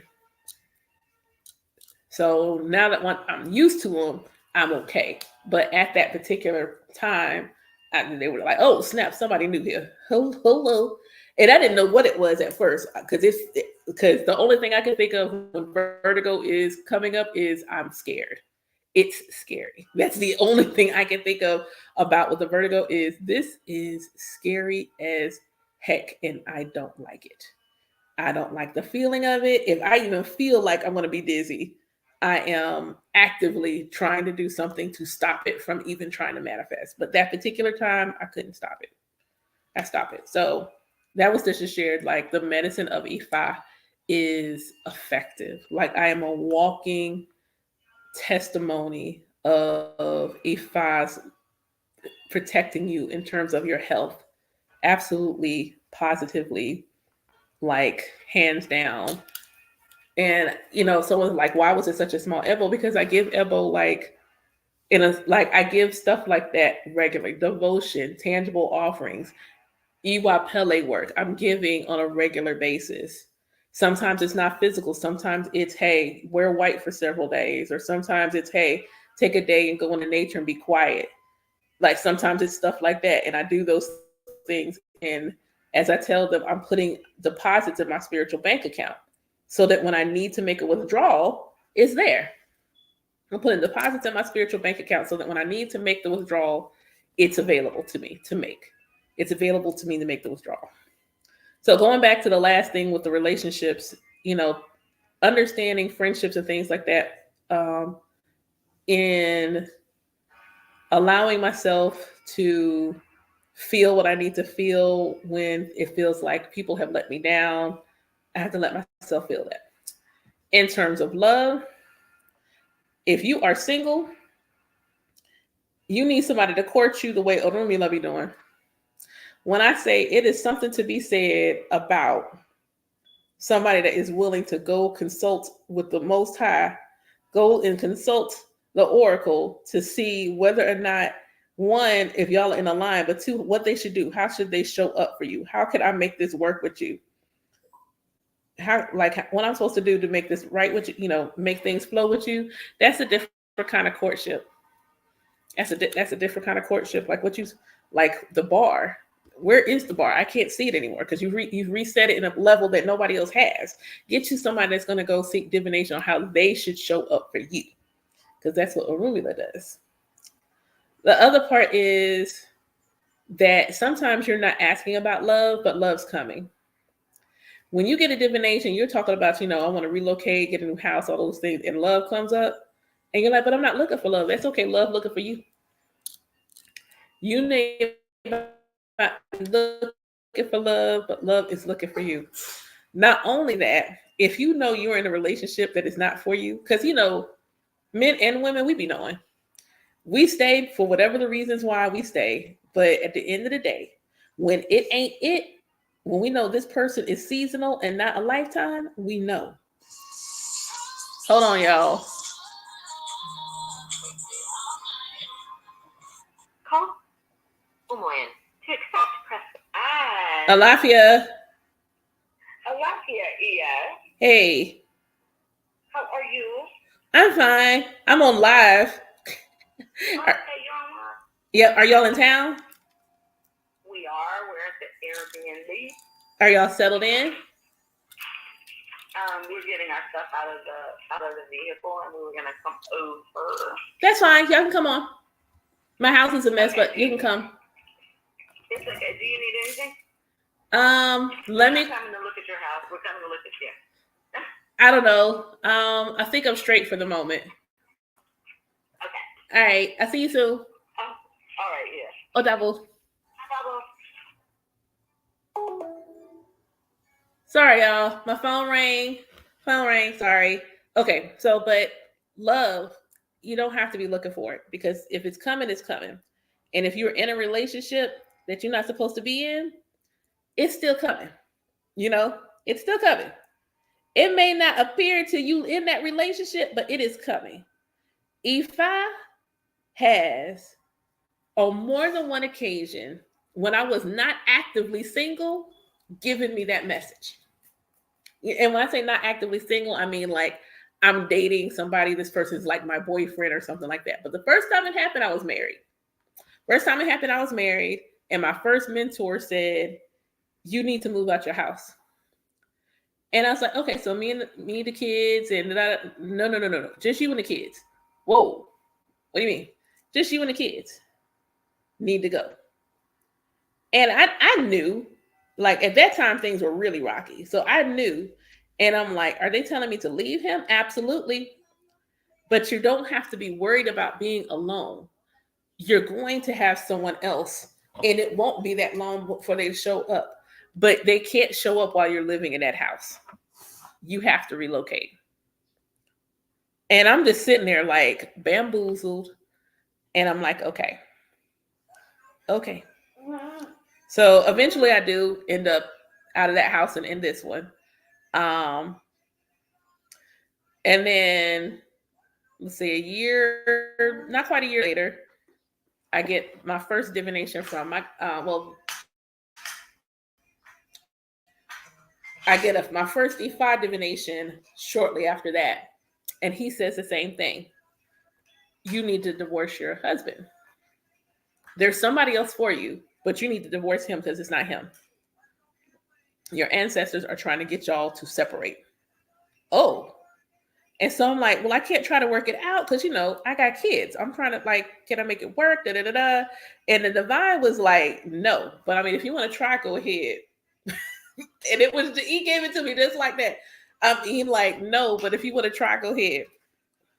So as you can see, it didn't work out. And when I met my godmother, the first divination I got from her, she says, are you married? I mean, on paper, yeah, we haven't. She said, okay, it's cool. Don't worry. You won't be single long. She's like, yeah, Ifa's got another husband for you, da da da da. And I'm just like, again, none of these readings did I ask for love. Not a single one was a love reading. One was an ancestor reading. One was a reading I got because he gave a good deal for a reading and a numerology profile. I wasn't asking about love. At no point did I ask about that. All of them brought it up. So then I'm like, okay, so I'm now in the tradition, da da da, and I'm seeing somebody, and then I meet someone else, and then shortly thereafter, Ifa gives me an Etan describing the two people, the person I'm seeing and the person I met, and says, hey yo, the one that you're with, they're not a bad person. They would make a good spouse. Absolutely. They would absolutely make a good spouse for you. But this one over here, now that's the one that's going to fulfill your life. That's the one that's going to give you a more fulfilling life. Bruh, what? Wait, I didn't even ask you about this. What are you saying right now? I said what I said. And so then you ask yourself, like, do you trust in the wisdom of Ifa? Do you trust it? And understanding that you, again, always know where you are in your current relationship. I said, okay. And I asked for things to end in such a way where there is not super hurt feelings or anything like that. I understood why it needed to end. I knew it needed to end before Ifa told me. Before Ifa told me, I knew it needed it. Ifa just gave me like the out. Ifa gave me the out. They say, no, like for real, it's supposed to end. It's supposed to end. And you knew this. There's something you want and they don't want it. Why are you still there?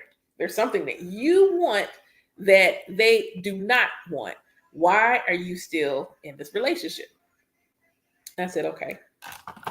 And so being able to trust Ifa in that process, like trust to say, okay, well, alrighty then.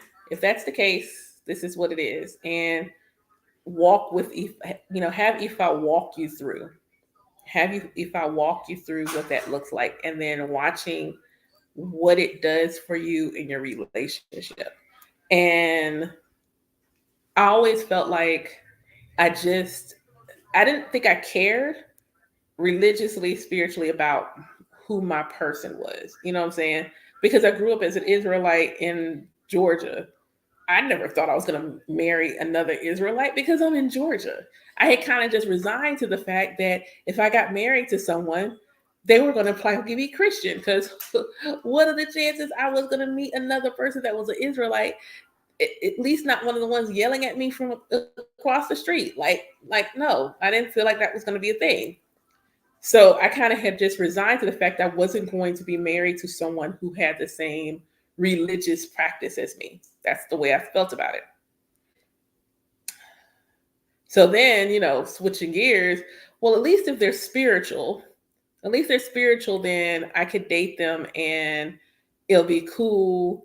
But my ex, not my ex-husband, but the most recent one, he's, somewhat spiritual.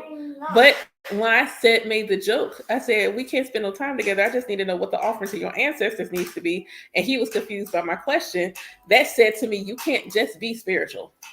There are plenty of people who are just spiritual. They read all the books and they can say all the words and they can do all the things and they can quote all the things that they hear what they call these new age people, but they still won't give credit to their ancestors who gave them new age people their ideas.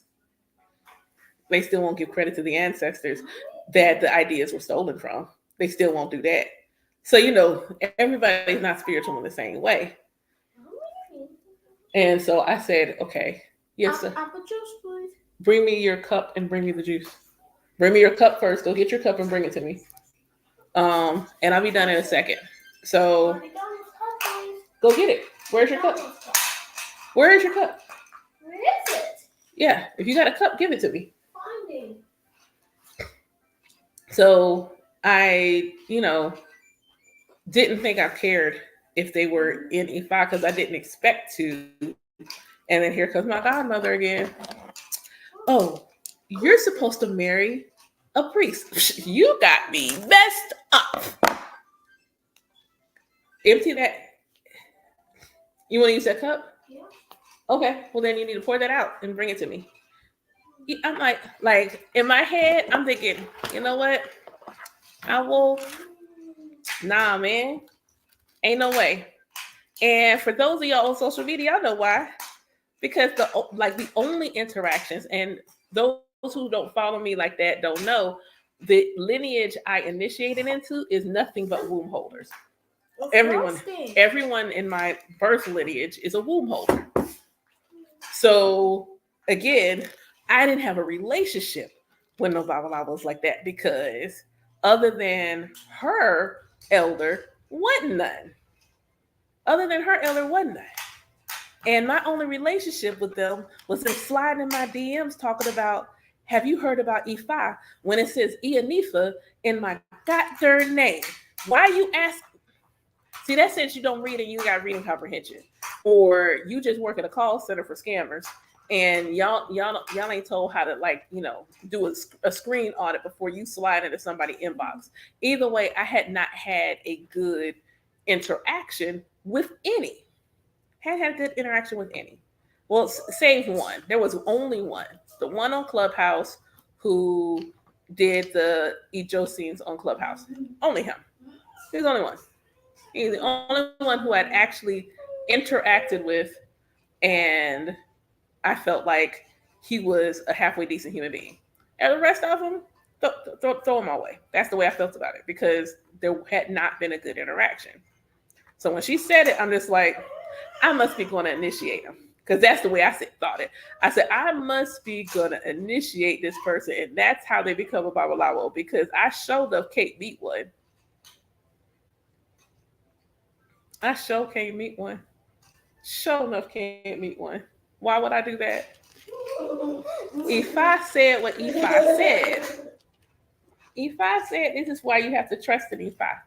Just because you haven't seen the thing, just because it hasn't been made manifest for you then, doesn't mean that it won't show up. It doesn't mean that it won't show up. And so what does Ifa do? All of a sudden, I'm following all these Babalawos on TikTok. And there's no misogyny. They're all great individuals. And I'm just like, oh, okay, well, I guess it is possible. I guess it's possible that I can actually meet somebody and they're in the religion. And I didn't think it was a big deal until, hey, you want to do veneration together? Yeah, that would be cool. I think that would be cool. Bruh, like doing veneration in the community anyway is a vibe. Doing veneration within community is a vibe. But doing veneration one-on-one with like your partner or your, the person you're, bruh. I said, thank you, Ifa. Thank you, Ifa. Because that's a vibe. That's a vibe to be able to venerate with someone and y'all share spiritual practice. Heck, y'all might even share that's a whole other thing. Y'all might share Orisha. And it's just like, oh, now we understand. Now we see where this is going. Now we see how this is moving. Now we see how this is unfolding. And this now makes sense to me. This now makes sense. And now I understand that if I was saying, look, you need someone in the tradition. And they're not all like that. So since then, I have met in person. He's no longer a Babalawo, so I want to be respectful. He is an Oloye now. And having been able to meet him and in person, because he is absolutely the reason why I started doing Ori work. And I got a chance to meet him in person. And he was just as cool in person as he is in his YouTube videos. And I was just like, this is so dope. This is so special. I did everything I could do not to fangirl. Like everything, he got the appropriate greetings and everything. And I shook off the overwhelming desire to like geek out and like, oh my God, I did all actually, no, I'm lying. I think I did fangirl a little bit now that I'm thinking about it. I think I did like fangirl just a bit. But it was really cool to meet him and to talk about Ifa with him and to see veneration with his lineage and, and that wouldn't have happened if I had not allowed myself to simply be open to spending time with and meeting other people in the tradition. Because I was so, social media will have you thinking you can't meet nobody in the community. And I will say, at least from an Ishe perspective, that's not the case. Like, they're not watching your mat like that. Not off of social media. They're really not watching your mat like that. And it was dope to be able to be in his space where they do certain things that are taboo for me. And I, bow out and they're like, you know, and I tell them like I can't because it's taboo. And they're like, okay, say less. And that's it. Like, there's no like, well, why isn't it like, well, that shouldn't be like, that's it. There's no other conversation. We don't do that. That my lineage doesn't do that. I don't do that. That's it. There's it. There's nothing else that needs to be said. Nothing else. We don't do this in this lineage. Okay, cool. And that's it. Like I don't have. There was no other explanation. There was no back and forth, and it means so much for it to be that way. And watching them, seeing how they do things, and talking about just sharing notes and things, and like, okay, cool, and we do it like this, and it was just the coolest experience. So that was the other part of relationships Efi gave me. It's like a friend of mine, he told me I needed to get out of the house. He said, "You're going to be doing more Efi, but outside of your house. Like it's going to be more expansive. Like you're going to expand that out." And I was like, where I live, highly unlikely. Highly unlikely. And it's not for the sake of trying. I've tried to do stuff here in my hometown and really try to bring some stuff to my hometown. But I don't think that's what Ifa actually meant for me. So for me, it meant to network, meet more people. So I even invited, there's an owl who I follow on here. And I was like, where do you live? I don't know if you're out and about or if you're going to get to Georgia anytime soon, but if you're going to be in Georgia around this time in September, I know you don't know me like that, but I love your podcast and we interact. I would love it if you came to my Odunfa. And he was like, say less. If we can make it out, we sure will. And I was like, yay. If I was like, just broaden out. It doesn't look like it does on social media. Like there's really nice people in this tradition. They just don't all have 10, 8, 10,000, 20,000, 100,000 followers where you may see them and see their content like that. Some of them are going to be, small like you. Some of them are going to be bigger, content creators. But in either case, they're out there. You just need to open up. And that means a lot. So that is my evening rant while I'm making leggings for my journey with Ifa. I got like, oh, good. I got 5 minutes and then I got people coming to my house. So I need to like try to make this something look presentable. Have some people, rest some place for somebody to sit down. But any questions, comments before I boot, scoot, and boogie on out of here? Thank y'all for keeping me company. Even though I couldn't hear nobody, it was nice to have some grown folks conversation. Oh, he's awake now. And hopefully my child and his, you know, Leo vocalizations has not been too disruptive. But any questions about Ifa, anything? Don't you worry about it. Thank you, my darlings. Thank y'all. Thank y'all so much. Thank you for the last bit of likes. I appreciate it. Hopefully y'all got something in amongst all my mental clean. I've been wanting to do this live for a minute, and I'm like, I got to do this now so I can get all this out my head. So it was not in any particular order. Was not scripted. I just needed to empty my head. For those of you who are, I will leave y'all with this. If y'all are free on Saturday at 3:30 p.m. Eastern Standard Time and would like to Zoom with the rest of us, for those who can't be there in person and come to my Odunfa, you are more than welcome to go to my website. The link is in my bio. Go to the events tab and you'll see there's a thing there for my Odunfa. Just click on it, RSVP, you'll get the Zoom link. And boom shakalaka, you'll be in there like swimwear. You're welcome to come and celebrate. with me as I embark on this new year with Ifa. Um, for those of you like wanting to learn more, just want more exposure, I do veneration with Ifa typically every 4 days. Normally, this Friday would be the next time for veneration, but I will actually be in ceremony on Friday morning. So I won't have time to do both O'Shea live, get live and all that good stuff set up, and then also do veneration. So let's see, that's Friday. So that's Saturday, Sunday, Monday, Tuesday. It's Tuesday? Let's see. Otuna Irini. Yeah, Tuesday will be the next time I am live, and then it's every 4 days from there. I am live first thing in the morning, doing veneration and giving offerings to the divinities of the day. So if you feel like you just want more, see what that looks like, that is a great way to see kind of like just what my daily veneration looks like. I will just give a caveat that I am Omo a lot of Orisha. There we go. I say it like that. I am a child of a lot of Orishas. So, and and as an Ianifa, that probably comes with the territory. So if you are like, yo, that's a lot, that's not common.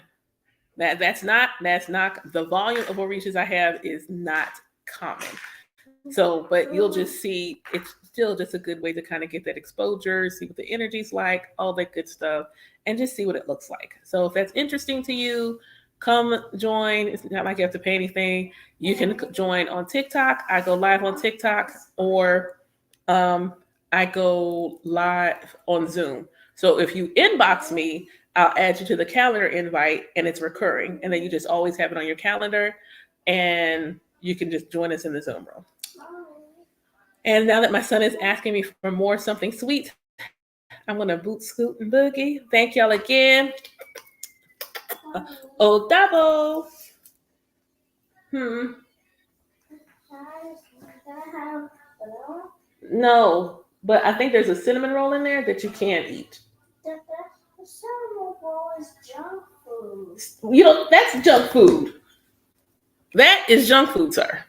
Icing is junk food. Icing is junk food.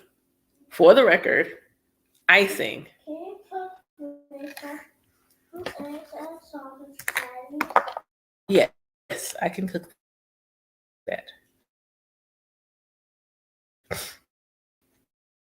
Mommy has some people coming over to the house to place for and people have